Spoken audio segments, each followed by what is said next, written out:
ത്യാഗത്തിൽ പകരം എന്തു നൽകും ഞാനിനി ഹൃദയം പൂർണ്ണമായി നൽകുന്നു നാഥനേ.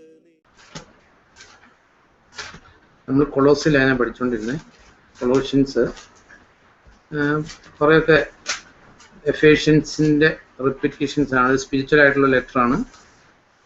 നമ്മൾ അത് ചിന്തിച്ചതാണ്. അതിൽ ഈ എന്താ പറയുന്നത്, ആ പേഴ്സണൽ റിലേഷൻസിനെ കുറിച്ചുള്ളത് എഫേഷ്യൻസിലെ സെയിം റിപ്പീറ്റേഷൻ അഗൈൻ പഠിക്കേണ്ട ആവശ്യമില്ല. ഭാര്യ ഭർത്തൃ ബന്ധം, യജമാനും ദാസനും തമ്മിലുള്ള ബന്ധം, മക്കളും മാതാപിതാക്കളും തമ്മിലുള്ള ബന്ധം. ഞാൻ ഇന്ന് രണ്ടും കൂടെ കമ്പയർ ചെയ്തപ്പോഴേ ഒരു ഡിഫറൻസ്, ഇപ്പം എല്ലാവരും വായിച്ചുകൊണ്ടിരിക്കുന്ന ആണല്ലോ, ഒരു ഡിഫറൻസ് കണ്ടു. ഈ ഡൊമസ്റ്റിക് കാര്യങ്ങളെ കുറിച്ചുള്ള ഉപദേശങ്ങളിൽ ഓൾമോസ്റ്റ് സെയിമാണ്. പക്ഷെ അത് വായിച്ചിട്ടുണ്ടല്ലോ, ഭാര്യമാരെ നിങ്ങൾ ഭർത്താക്കന്മാർക്ക് കീഴടങ്ങിയിരിക്കുക, എല്ലാം സെയിം തന്നെ. പക്ഷെ അത് ഈ രണ്ട് തമ്മിലൊരു ഡിഫറൻസ്, ഒരു നോട്ടീസബിൾ ഡിഫറൻസ് ഉണ്ട് പറയാം, എഫേഷ്യൻസും കൊളോഷ്യൻസുമായിട്ട്. ആ ഒരു കാര്യത്തിൽ മാത്രം. ഇതിപ്പോൾ നമ്മൾ കൊളോഷ്യൻസിൽ അത് എഗൈൻ പഠിക്കേണ്ട ആവശ്യമില്ല. It same as Ephesians. എന്താ ഡിഫറൻസ് എന്ന് പറയാം. വളരെ സൂക്ഷ്മമായിട്ട് നോക്കിയാലേ അറിയുള്ളൂ. ഒരു ഡിഫറൻസ് ഇതാണ്, ഞാൻ പറയാം. ഈ എഫേഷ്യൻസിൽ മാത്രമേ ഇതിൽ എഴുതിയിട്ടുള്ളൂ, you fathers bring up your children in the fear and knowledge of the lord എന്നുള്ളത്. അത് കൊളോഷ്യൻസിലില്ല.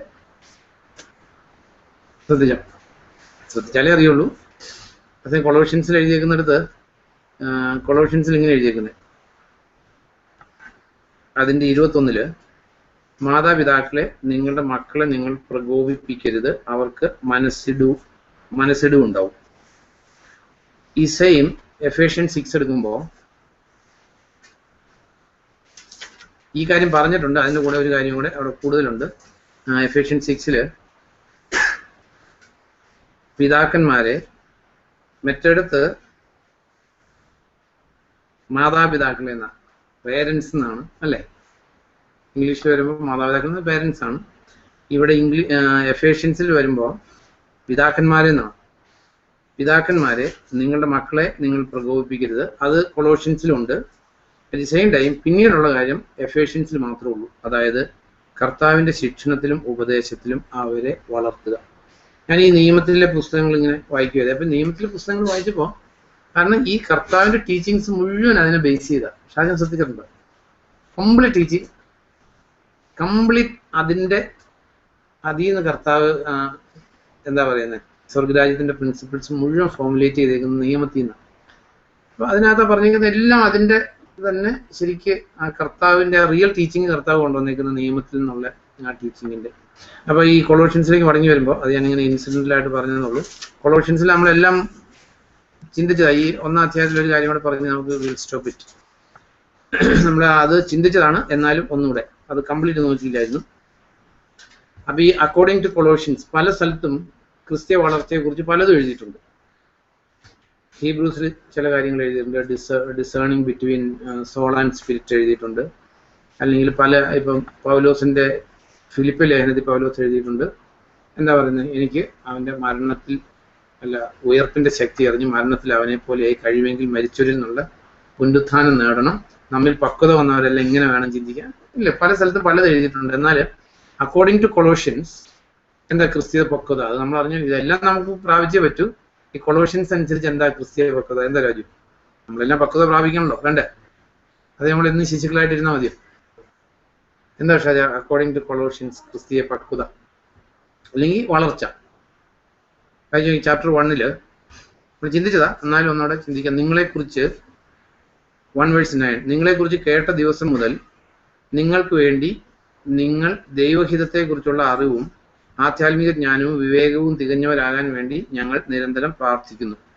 നമ്മൾ ഒരു ഡീറ്റെയിൽ ആയിട്ട് ചിന്തിച്ചത്, അതായത് ദൈവഹിതത്തെക്കുറിച്ചുള്ള അറിവ്, ആധ്യാത്മിക ജ്ഞാനം, വിവേകം, ഇത് തികഞ്ഞവരാകാൻ വേണ്ടി പ്രാർത്ഥിക്കുന്നു. അങ്ങനെ, അതായത് ഇത് അറ്റൈൻ ചെയ്ത് കഴിയുമ്പോൾ അങ്ങനെ കർത്താവിന് യോഗ്യമാം വിധം ജീവിച്ച് അവനെ പ്രീതിപ്പെടുത്താൻ നിങ്ങൾക്ക് കഴിയട്ടെ. അപ്പോൾ ഗോൾ എന്താ? എല്ലാം പൗലോസ് പഠിപ്പിക്കുന്നതിൻ്റെ എല്ലാത്തിൻ്റെ ലക്ഷ്യം എന്ന് പറഞ്ഞാൽ എന്താ ചിന്തിച്ച് വളരെ സിമ്പിളാണ്. അതായത് കർത്താവിന് യോഗ്യമാം വിധം ജീവിക്കുക, അതാണ് ഏറ്റവും പ്രധാനപ്പെട്ട കാര്യം. കർത്താവിന് യോഗ്യമാം വിധം ജീവിച്ച് അവനെ പ്രീതിപ്പെടുത്താൻ നിങ്ങൾക്ക് കഴിയട്ടെ. അപ്പൊ നമ്മുടെ ജീവിതത്തിൽ ആലോചിച്ച് നോക്കുക, നമ്മളെ സംബന്ധിച്ച് നമ്മളെല്ലാവരും അറിയേണ്ട ഒരു കാര്യം, നമ്മൾ ബൈബിൾ സ്റ്റഡി, പ്രാർത്ഥന, കൂട്ടായ്മ, ഇതിന്റെ എല്ലാം ലക്ഷ്യം, ബൈബിൾ സ്റ്റഡിയുടെ ലക്ഷ്യം ബൈബിൾ സ്റ്റഡി അല്ല, കൂട്ടായ്മയുടെ ലക്ഷ്യം കൂട്ടായ്മയല്ല. ലക്ഷ്യം എന്താ? കർത്താവിന് യോഗ്യമാം വിധം ജീവിക്കുക. നമ്മൾ ഇന്നലെ ചിന്തിച്ചത്, അതായത് നമ്മുടെ ജീവിതമാണ് സുവിശേഷം, നമ്മളെ കണ്ടാണ് സുവിശേഷം ആൾക്കാർ വായിക്കേണ്ടത്, ഇതിന്റെ കൊളോഷ്യൻസ്. അപ്പൊ ഇതിലെഴുതിയേക്കാണ്, അങ്ങനെ കർത്താവിന് യോഗ്യമാം വിധം ജീവിച്ച് അവനെ പ്രീതിപ്പെടുത്താൻ നിങ്ങൾക്ക് കഴിയട്ടെ. ഇത് ഈ സ്ഥലം മാറ്റാതെ ഫിലിപ്പ ലേഖനം എടുക്കുമ്പോൾ ഇതേ കാര്യം പറഞ്ഞിരിക്കുന്നത്.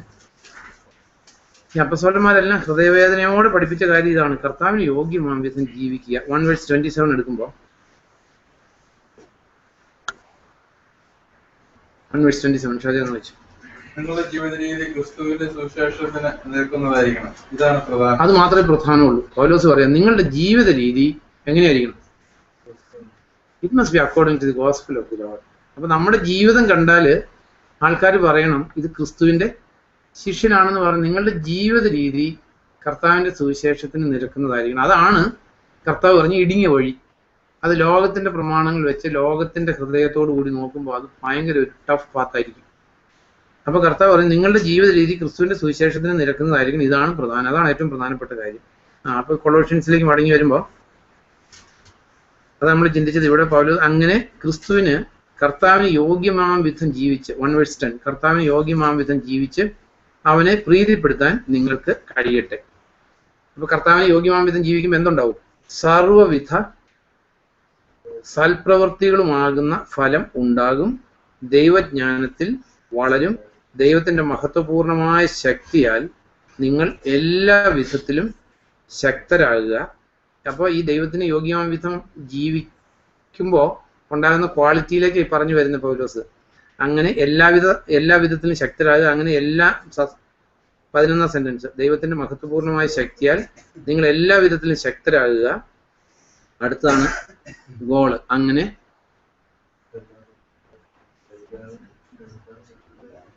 ഇതാണ് ക്രിസ്ത്യൻ ലൈഫിന്റെ, നിങ്ങൾ സൽപ്രവൃത്തികളാകുന്ന ഫലം ഉണ്ടാകട്ടെ എന്ന് പറഞ്ഞിട്ട് ഇവിടെ പൗലോസ് എഴുതിക്കൊണ്ട് സ്റ്റോപ്പ് ചെയ്യുന്ന പോയിന്റ് അതാ, ക്രിസ്തുവിന് യോഗ്യമാം വിധം ജീവിക്കുക എന്ന് പറഞ്ഞിട്ട് എഴുതിയേക്കുന്ന കാര്യം എന്താ? അങ്ങനെ എല്ലാം സസന്തോഷം സഹിക്കുന്ന എല്ലാവരും സഹിക്കും. രാജീവ് സഹിക്കുന്നപ്പോ ഞാൻ ചിന്തിച്ചിട്ടുണ്ട്, ഇപ്പൊ നമ്മുടെ പണ്ടത്തെ കാലത്തെ നമ്മളെല്ലാം ഓൾമോസ്റ്റ് കൾച്ചറലി സെയിം ബാക്ക്ഗ്രൗണ്ടിൽ നിന്ന് വന്നേക്കുന്നവരാ. നമ്മുടെ പണ്ടത്തെ കാലത്തെ അച്ചായന്മാര് അല്ലെങ്കിൽ ക്രിസ്ത്യ കുടുംബങ്ങളിൽ പലപ്പോഴും ഈ അപ്പന്മാരൊക്കെ മിക്കവാറും മദ്യപാനികളും, ഇനി മദ്യപിച്ച് വന്ന് ഭാര്യമാരെ അടിക്കുകയോ ഉപദ്രവിക്കുകയും ചെയ്യുന്നവരുണ്ട്. മിക്കവാറും അങ്ങനെയുള്ള കുടുംബങ്ങളിൽ അന്നത്തെ അമ്മച്ചിമാര് എന്ത് ചെയ്യുമായിരുന്നു? സഹിക്കും. അത് സന്തോഷമായിരുന്നോ? സഹിക്കാതെ രക്ഷയില്ല. അപ്പൊ ഇന്നാണ് എന്ത് ചെയ്യും? ഇന്നത്തെ അമ്മച്ചിമാരാണ് എന്ത് ചെയ്യേണ്ടത്? അമ്മച്ചി എന്ന് പറഞ്ഞാൽ ഞാൻ ഇവിടെ ഇരിക്കുന്ന ഭാര്യമാരെയൊക്കെ ഉദ്ദേശിച്ചിട്ടായിരുന്നു. ഇന്നത്തെ ഭാര്യമാരാണ് എന്ത് ചെയ്യും? ഒരു സന്തോഷമില്ല, സന്തോഷം കൂടാതെ ഒന്നും സഹിക്കില്ല. അപ്പൊ തന്നെ അതെ ഗുഡ് ബൈ പറഞ്ഞ് സ്ഥലം വിടാനുള്ള പരിപാടി നോക്കും. കാരണം പണ്ട് ഈ ഡൈവോഴ്സ് എന്നുള്ള കാര്യത്തെക്കുറിച്ച് നമ്മുടെ അമ്മച്ചിമാർ കേട്ടിട്ട് പോലും ഇല്ല. കാരണം വീട്ടിലേക്ക് ഞാൻ തന്നെ അവിടെ നിന്ന് ഓടിക്കും. അപ്പോൾ ഞാൻ പറഞ്ഞത് ഈ ക്രിസ്തീയ സത്ഫലം എന്ന് പറയുന്നത് സഹിച്ചോണ്ട് ക്രിസ്തീയ സത്ഫലം ആകത്തില്ല. നോ. ഇപ്പൊ പോലീസ് 2 അടി ഒന്ന് വഴിക്ക് വെച്ച് മിണ്ടാതെ അടി കൊണ്ടുകൊണ്ട് പോകും. അത് സസന്തോഷമാണോ? നിർവാഹം ഇല്ലാത്തതുകൊണ്ട്. That is not the Christian attitude ഇവിടെ പറഞ്ഞേക്കുന്നത്. അപ്പൊ ഇവിടെ എഴുതിയേക്കുന്നത്, അപ്പൊ സർവ്വവിധ സൽപ്രവൃത്തികളുമാകുന്ന ഫലം ഉണ്ടാകും, ദൈവജ്ഞാനത്തിൽ വളരും, ദൈവത്തിന്റെ മഹത്വപൂർണമായ ശക്തിയാൽ എല്ലാവിധത്തിലും ശക്തരായ. അങ്ങനെ ഇതാണ് അൾട്ടിമേറ്റ് ആയിട്ട് ക്രിസ്ത്യ ഗോളായിട്ട് പറഞ്ഞിരിക്കുന്നത്. അങ്ങനെ കാരണം ക്രിസ്ത്യ ജീവിതത്തിൽ സഹനമുണ്ട്, പക്ഷെ അത് നമ്മൾ പിറുപിറുത്തോണ്ട് മർമർ ചെയ്തുകൊണ്ട് ഗതിയില്ലാത്തതുകൊണ്ട് സഹിക്കുന്നത് അത് ക്രിസ്ത്യൻ ആട്രിബ്യൂട്ട് അല്ല, ക്രിസ്ത്യൻ ക്വാളിറ്റി അല്ല. അങ്ങനെ എല്ലാം സസന്തോഷം സഹിക്കാനും ക്ഷമിക്കാനും നിങ്ങൾക്ക് കഴിയട്ടെ. അപ്പോഴാണ് ഈ പ്രകാശത്തിന്റെ രാജ്യത്തിൽ വിശുദ്ധർക്കുള്ള പൈതൃകത്തിൽ പങ്കുകാരാക്കാൻ നമ്മെ യോഗ്യരാക്കിയ പിതാവിന് സ്തോത്രം. കാരണമാണ് ഇത് പ്രകാശത്തിന്റെ രാജ്യത്തിൽ നമ്മളെ പങ്കുകാരാക്കി. കാരണം നമ്മുടെ കർത്താവ് മഹത്വത്തിലേക്ക് കയറിയത് വലിയൊരു സഹനത്തിന് ശേഷം, സംശയമില്ല. കാരണം നമ്മൾ വായിക്കുന്നുണ്ട് ഹീബ്രൂസിലൊക്കെ രക്ഷയുടെ നായകനെ സഹനത്തിലൂടെ സമ്പൂർണ്ണനാക്കുക എന്നുള്ളത് പിതാവിന്റെ ഹിതമായിരുന്നു. അപ്പൊ ഈ നമ്മളെ സംബന്ധിച്ചും ഇപ്പൊ ദൈവം അനുവദിക്കാത്ത കാര്യം സഹിക്കണമെന്നല്ല. ഇപ്പൊ ദൈവം നമ്മുടെ ജീവിതത്തിൽ ഒരു കഷ്ടം അനുവദിച്ചില്ലെങ്കിൽ അനുവദിച്ചു കഴിഞ്ഞാൽ നമ്മൾ എങ്ങനെ സഹിക്കുന്നത്? സന്തോഷത്തോടെ സഹിക്കണം. അവിടെയാണ് ക്രിസ്ത്യൻ ക്വാളിറ്റി വെളിപ്പെടുന്നത്. ഗതിയില്ലാത്തതുകൊണ്ട് അല്ലെങ്കിൽ ആളുടെ മുമ്പിൽ വെച്ച് സന്തോഷത്തോടെ പറഞ്ഞിട്ട് അകത്ത് വാതിലടച്ച് കയറിയിരുന്ന് 2 തെറി വിളിച്ചിട്ട്, ഇതൊന്നും ക്രിസ്ത്യൻ ആട്രിബ്യൂട്ട്സ് അല്ല. കാരണം ഇപ്പൊ നമുക്ക് എല്ലാവർക്കും വളരെ പരിചിതമായിട്ടുള്ള, ഇപ്പൊ നമ്മൾ ഇവിടെ ഇരിക്കുന്ന ആൾക്കാർക്ക് അധികം പരിചയം കാണില്ല, എന്നാലും ഈ കുറെ സുവിശേഷ പ്രസംഗം കേട്ടിട്ടുള്ളവർക്ക് വളരെ പരിചിതമായിട്ടുള്ള ഒരു വേർഡാ നാം മക്കളെങ്കിൽ. കേട്ടില്ലേ രാജു? രാജു അധികം കേട്ടിട്ടുണ്ടാവില്ല. അധികം പ്രസംഗം കേട്ടാൻ പോയിട്ട് ബിനു കുറേയോടെ കേട്ടിട്ടുണ്ടാവും. കേട്ടല്ലേ ബിനു? നാം മക്കളെങ്കിൽ ബിനു അതെ. ഏത് പുസ്തകത്തിൽ നിന്ന് എവിടെ നിന്നാ നമ്മ പറയുന്നത്? തെറ്റാണെങ്കിലും കുഴപ്പമില്ല. ഷെറിനാണ് ഇപ്പൊ പറയുന്നത്. എന്തെങ്കിലും പറയും. ഷെറിന് ഏത് ബുക്കിൽ നിന്നാ ഷെറിനത്? നാം മക്കളെങ്കിലും അവകാശികളുമാണ്. ഹീബ്രൂസ് ഷെറിൻ പറഞ്ഞു. ബിനു റോമൻസ് കറക്റ്റ് ആവും. ഇത്തവണ ബിനു ആ കറക്റ്റ് പറഞ്ഞു. റോമൻസ് 8 ആ സെന്റൻസ് ഒന്ന് എടുത്തു നോക്കി. കാരണം നമ്മൾ അതിന്റെ ഈ നമുക്ക് ഇഷ്ടമുള്ളത് എടുക്കുള്ളൂ. അതാ നമ്മൾ ചിന്തിക്കാൻ ഞാൻ പറഞ്ഞു. 8:17 എന്ന് വെച്ചാൽ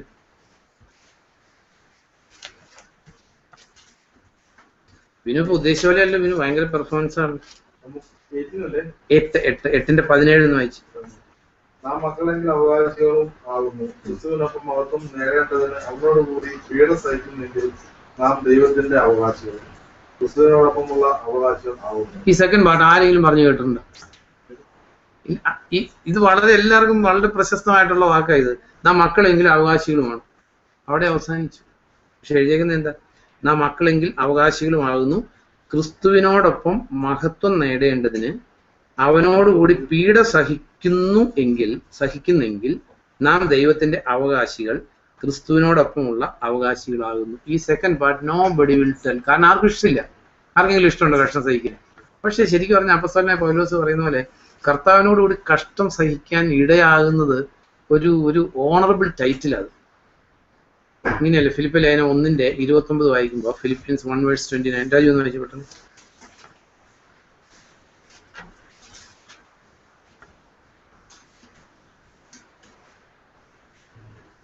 ഫിലിപ്പ് ലേഖനം 1:29. ക്രിസ്തുവിൽ വിശ്വസിക്കാൻ മാത്രമല്ല ക്രിസ്തുവിന് വേണ്ടി പീഡനമേൽക്കാനും നിങ്ങൾക്ക് വരം ലഭിച്ചിരിക്കുന്നു. അതൊരു ഗിഫ്റ്റായിട്ടാണ് ദൈവത്തിന്റെ വചനത്തിൽ പറഞ്ഞിരിക്കുന്നത്. വരം ലഭിച്ചിരിക്കുന്നു. ഞാൻ ആലോചിച്ച് നോക്കാം. ഞാനിപ്പോ എന്റെ ജീവിതത്തിൽ നിന്ന് തന്നെ എന്റെ കാര്യം പറഞ്ഞു. ഞാൻ എന്താ പറയുന്നത്, എന്റെ അപ്പൻ രോഗിയായിട്ടിരിക്കുന്ന സമയത്ത് ഭയങ്കര വേദനയായിരുന്നു. അപ്പൊ രാത്രിയൊക്കെ ഉറങ്ങാതിരുന്ന് കാലിൽ ഇങ്ങനെ തിരുമ്മി കൊടുക്കും, ഓയിൻമെന്റ് ഇട്ടൊക്കെ കൊടുക്കും. ഉറങ്ങാതെ ഒത്തിരി സമയം ഇരുന്നുണ്ട്. 2 മണി 3 മണി. അപ്പൊ എന്നോട് പറയായിരുന്നു, നീ മോൻ പോയി കിടന്ന് ഉറങ്ങിപ്പോ, ഇത്രയും സമയമായില്ലേ. പക്ഷെ അത് എന്താ പറയുന്നത്, I was considering it as എന്താ പറയുന്ന ഒരു നമുക്ക് എന്തോ വലിയൊരു ചാരിതാർച്ചയായിരുന്നു ആ ഉറങ്ങാതിരുന്ന അല്ലെങ്കിൽ ഇത് ചെയ്തുകൊണ്ടിരിക്കുന്ന സമയത്ത് അപ്പനൊരു ആശ്വാസം കൊടുക്കുമ്പോൾ. അപ്പൊ അതുപോലെ അത് നമുക്ക് പലപ്പോഴും ഈ ക്രിസ്തുവിന് വേണ്ടി കഷ്ടം സഹിക്കാൻ വില്ലിങ്നെസ് ഇല്ലാത്തതിന്റെ റീസൺ എന്താന്ന് ചോദിച്ചാൽ കർത്താവിനോട് സ്നേഹം ഇല്ലാത്തതുകൊണ്ട്. ഇപ്പൊ നമ്മുടെ എല്ലാം ഹ്യൂമൻ റിലേഷൻ എടുത്ത് നോക്കും. ഇപ്പൊ നമ്മുടെ ഒരു കൊച്ചിന് വേദന വന്നു, അല്ലെങ്കിൽ ഒരു ബുദ്ധിമുട്ട് വന്നു, നമുക്ക് ഇഷ്ടപ്പെട്ട ഒരാൾക്ക് ഒരു കഷ്ടം വരുമ്പോൾ നമ്മൾ ആരെങ്കിലും ഇത്തിരി ഉറങ്ങാതിരുന്നതിനോ അല്ലെങ്കിൽ ഒരു ത്യാഗോജലമായിട്ടൊരു സർവീസ് ചെയ്തതിനെ കുറിച്ച് നമുക്ക് ഒരിക്കലും മർമറിങ് ഉണ്ടാകത്തില്ല. ഉണ്ടാവുമോ? അപ്പൊ ഈ കർത്താവിന് വേണ്ടി അതവിടെ പൗലോസ് പറഞ്ഞേക്കുന്നത് ഇറ്റ് ഈസ് അപ്പോയിന്റഡ്. വരം ലഭിച്ചിരിക്കുന്നു. എന്തിനു വേണ്ടിയാ? വിശ്വസിക്കാൻ മാത്രമല്ല, കർത്താവിന് വേണ്ടി കഷ്ടം സഹിക്കാൻ ബുദ്ധിമുട്ടുന്ന. അത് ശരിക്കും പറഞ്ഞ പ്രിവിലേജാ ജീവിതത്തിൽ. കർത്താവിന് വേണ്ടി, കർത്താവ് നമുക്ക് വേണ്ടി കഷ്ടം സഹിച്ചു, വില കൊടുത്ത് സ്വന്തം രക്തത്താൽ നേടിയെടുത്ത നമ്മുടെ രക്ഷ. ആ കർത്താവിന് വേണ്ടിയിട്ട് അതല്ലേ അപ്പസ്വലന്മാരെ അടിപ്പിച്ചിട്ട് തിരികെ വിട്ടപ്പോ എല്ലാവരും വിചാരിച്ചു അപ്പസ്വലന്മാർ ഭയങ്കര ദുഃഖിതരായിട്ടുണ്ടാവും. നമ്മൾ വായിക്കുന്നത് എന്താ? തിരുനാമത്തിന് വേണ്ടി അപമാനം സഹിക്കാൻ യോഗ്യരായിട്ട് എണ്ണി. ഇത് എല്ലാവർക്കും കിട്ടുന്ന യോഗ്യതയല്ലത്. എല്ലാവർക്കും കഷ്ടം സഹിക്കാൻ അവസരങ്ങൾ കിട്ടാറില്ല. കർത്താവിന് വേണ്ടിയിട്ട് തിരുനാമത്തിന് വേണ്ടി കഷ്ടം സഹിക്കാൻ യോഗ്യരായിട്ട് ദൈവം എണ്ണിയതോർത്ത് അവർ ദൈവത്തെ സ്തുതിച്ചു. നോക്ക്, അവരുടെ കൺമുമ്പിൽ കർത്താവ് ക്രൂശിതനായിട്ടുള്ള കർത്താവിനെ അവർ കണ്ടതാ, കർത്താവിന്റെ പീഡകൾ കണ്ടതാ, കർത്താവിന്റെ ബുദ്ധിമുട്ട് കണ്ടതാ. അപ്പൊ അവരാലോചിച്ച് നോക്ക്, നമ്മൾ ഇത്ര സ്നേഹിച്ച കർത്താവിന് ഇത് വന്നെങ്കിൽ അറ്റ്ലീസ്റ്റ് നമുക്കൊരു അടി കൊള്ളാൻ പറ്റിയില്ല കർത്താവിന് വേണ്ടി. They are feeling proud about it. ഇപ്പൊ ഇന്നത്തെ കാലത്ത് നോക്ക്, ഈ റോമൻസ് 8:17 ഫസ്റ്റ് പാർട്ട് എല്ലാവരും കേട്ടിട്ടുണ്ട്. നാം മക്കളെങ്കിലും അവകാശികളെ കിട്ടുന്ന എന്താ അവകാശം കിട്ടുന്നത്? നമുക്ക് കുറേ പൈസ കിട്ടണം, വീട് വെച്ച് കിട്ടണം, കാറ് മേടിച്ച് കിട്ടണം. നമ്മൾ രാജാക്കന്മാരാണ്, രാജാക്കന്മാരെ വിമാനത്തെ കൊണ്ട് നടക്കും, വലിയ എസ്റ്റേറ്റ് മേടിച്ചു തരും. ഇങ്ങനെ നമ്മൾ കർത്താവിലേക്ക് വന്നപ്പോൾ ഒന്നും ഇല്ലായിരുന്നു, കോടീശ്വരനാക്കി. ഇതാണ് ഈ കിട്ടാൻ ആഗ്രഹിക്കുന്ന അവകാശം. ആ സെന്റൻസിൽ തന്നെ പൗലോസ് എഴുതിയിരിക്കുന്നതാണ്, ഈ അവകാശം കിട്ടണമെങ്കിൽ നാം അവനോടുകൂടെ സഹിച്ചു നിൽക്കുമെങ്കിൽ നാം അവനോടുകൂടെ അവകാശികളാകും. Nobody likes, nobody preaches. അതുകൊണ്ട് നമ്മൾ ആദ്യം ചിന്തിച്ച പോലെ ദൈവത്തിന്റെ പ്രമാണങ്ങൾ മാറില്ല. നമ്മൾ ക്രിസ്തുവിന്റെ അവകാശത്തിൽ പങ്കാളികളാകണമെങ്കിൽ കർത്താവിന് വേണ്ടി എന്തെങ്കിലും ഒന്ന്. ഇപ്പം നോക്ക്, ഞാൻ എൻ്റെ ജീവിതത്തിൽ കണ്ടിട്ടുള്ള ചില കാര്യങ്ങൾ ഇങ്ങനെ ഓർക്കുന്നതാണ്. ചില ആൾക്കാർ വീട് വെക്കുമ്പോൾ ഇങ്ങനെ പറയുന്നത് കേട്ടിട്ടുണ്ട്, വലിയൊരു ഹോൾ വെക്കും, വീട് വലിയൊരു ഹോൾ ഉണ്ടാക്കും, പ്രാർത്ഥന നടത്താൻ വേണ്ടിയിട്ടാണ്. പക്ഷെ ഇങ്ങനെ പലരും വീട് വെച്ച് കഴിയുമ്പോൾ പിന്നീട് ഞാൻ കണ്ടേക്കുന്ന ആ വീട്ടിൽ നടത്തിക്കൊണ്ടിരുന്ന പ്രാർത്ഥന ഏതെങ്കിലും ഹോളിലേക്ക് മാറ്റും പലപ്പോഴും. കാരണം എന്താണെന്ന് പറയേണ്ട ആവശ്യമില്ലല്ലോ. ഈ ഒത്തിരി ആൾക്കാർ വീട്ടിൽ വന്ന വീട് വൃത്തികേടാക്കും, ഭിത്തിയില് വരച്ചിട്ട് പോകും, പിള്ളേര് തോണ്ടും, മാന്തും, ഇതൊക്കെ കാരണം കൊണ്ട്. അപ്പോൾ കർത്താവിന് വേണ്ടി ഒന്നും സഹിക്കാനും ത്യജിക്കാനും സന്നദ്ധരല്ലാത്ത മനുഷ്യർ ജീവിക്കുന്ന ഒരു നൂറ്റാണ്ടിലാണ് നമ്മൾ ജീവിക്കുന്നത്, അൺഫോർച്ചുനേറ്റ്ലി. അപ്പൊ ഈ സഹനത്തിന്റെ ആവശ്യകത എന്ന് പറയുന്നത് it is an expression of paying back എന്ന് നമുക്ക് പറയാൻ പറ്റത്തില്ല. പൗലോസ് ഈ കൊളോസിലെ ലേഖനത്തിൽ തന്നെ ഒരു സ്ഥലത്ത് പറയുന്നില്ലേ, അവന്റെ സഹനങ്ങളിലുള്ള കുറവ് എന്റെ ശരീരത്തിലൂടെ നികത്താൻ ഞാൻ ആഗ്രഹിക്കുന്നു. സഭയ്ക്ക് വേണ്ടി അവൻ സഹിച്ച സഹനത്തിലുള്ള കുറവ് വായിച്ചിട്ടില്ലേ, നമ്മൾ ചിന്തിച്ചതാ. അപ്പൊ നമുക്ക് ഈ മക്കളുടെ അവകാശത്തിലേക്ക് എൻ്റർ ചെയ്യാനുള്ള ഒരു പാത്തില് ഈ suffering for the sake of the Lord it is there. വീണ്ടും ഈ 2 തിമോത്തി എടുക്കുമ്പോൾ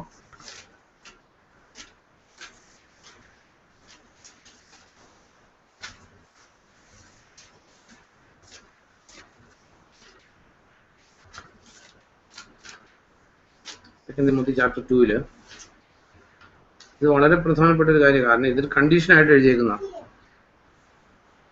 അതിന്റെ 10 തുടങ്ങിയെന്ന് വായിച്ചു പൗലോസ് എഴുതുന്നതാണ്. ദൈവത്തിന്റെ തെരഞ്ഞെടുക്കപ്പെട്ടവരെ പ്രതി ഞാൻ എല്ലാം സഹിക്കാണ്. അങ്ങനെ അവരും ക്രിസ്തുവിൽ നിത്യമഹത്വത്തോടു കൂടിയ ശിക്ഷ പ്രാപിക്കട്ടെ. ഈ ഒരു ശരിയാണ്. അവനോടുകൂടെ നാം മരിച്ചെങ്കിൽ അവനോടുകൂടെ നാം ജീവിക്കും. നാം സഹിച്ച് നിൽക്കുമെങ്കിൽ അവനോടുകൂടെ നാം വാഴ്ച നടത്തും. മതി. അപ്പൊ നാം അവനോടുകൂടെ ഈ വാഴ്ച നടത്തുന്ന എല്ലാവർക്കും ഇഷ്ടം ഇല്ലേ? നമ്മള് എപ്പോഴും പറയാറുള്ള കാര്യങ്ങൾ, നമ്മൾ വിശുദ്ധത്തിൽ മടങ്ങി വരും, ലോകത്തെ ഭരിക്കും, പറയാറില്ല ശേഷം. എല്ലാവർക്കും ഭയങ്കര എന്തൂസ്യാസമുള്ള കാര്യങ്ങളാണ്. നമ്മൾ ലോകത്തെ ഭരിക്കും. പലപ്പോഴും ഈ മില്ലേനിയം കഴിഞ്ഞിട്ട് എന്താണ്, മില്ലേനിയത്തിൽ എന്താണ്, വാഴ്ച എന്താണ്, നമ്മൾ എന്തായിരിക്കും, everybody is curious to know അല്ലേ? സാധാരണ വരുന്ന ലോകത്തെ കുറിച്ച് അറിയാനും കേൾക്കാനും ഒക്കെ ആൾക്കാർക്ക് വളരെ താല്പര്യമാണ്. വാഴ്ച നടത്തുന്ന എല്ലാവർക്കും ഇഷ്ടമായി. ഇനിയിപ്പം നമ്മൾ എന്താ പറയുന്നത്, ചിലപ്പോൾ ഒരു സ്റ്റേറ്റിന്റെ ചീഫ് മിനിസ്റ്റർ ആയിട്ടായിരിക്കും വരാൻ പോകുന്നത്, ഇങ്ങനെയൊക്കെ നമ്മൾ പറയാറുണ്ട്. പക്ഷെ ഇവിടെ എഴുതിയേക്കുന്ന കാര്യങ്ങൾ നമ്മൾ പലപ്പോഴും ശ്രദ്ധിക്കാറില്ല. അവിടെ എഴുതിയേക്കുന്നത് ഈ ചൊല്ല് ശരിയാണ്. അവനോടുകൂടെ നാം മരിച്ചെങ്കിൽ അവനോടുകൂടെ നാം ജീവിക്കും. നാം സഹിച്ചു നിൽക്കുമെങ്കിൽ അവനോടുകൂടെ നാം വാഴ്ച നടത്തും. ഞാൻ ഓപ്പോസിറ്റ് പറഞ്ഞു നോക്കിയാൽ, സഹിച്ചു നിൽക്കില്ലെങ്കിലോ ഒരു വാഴ്ച നടത്തില്ല. അപ്പൊ നമുക്ക്, ഞാൻ പറഞ്ഞില്ല, ഈ ലോകത്തിൽ ഈ കാപട്യങ്ങളെ പ്രചരിച്ചുകൊണ്ടിരിക്കുന്നത്. മക്കളെങ്കിലും അവകാശികളാണ്. ആ ഒരേ സെന്റൻസിന്റെ സെക്കൻഡ് പാർട്ട് ആരും കേട്ടിട്ടില്ല, പറയുകയില്ല.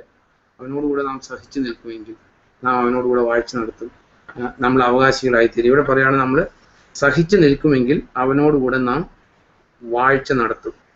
ഈ കൊറിന്ത്യർ ലേഖനം എടുക്കുമ്പോൾ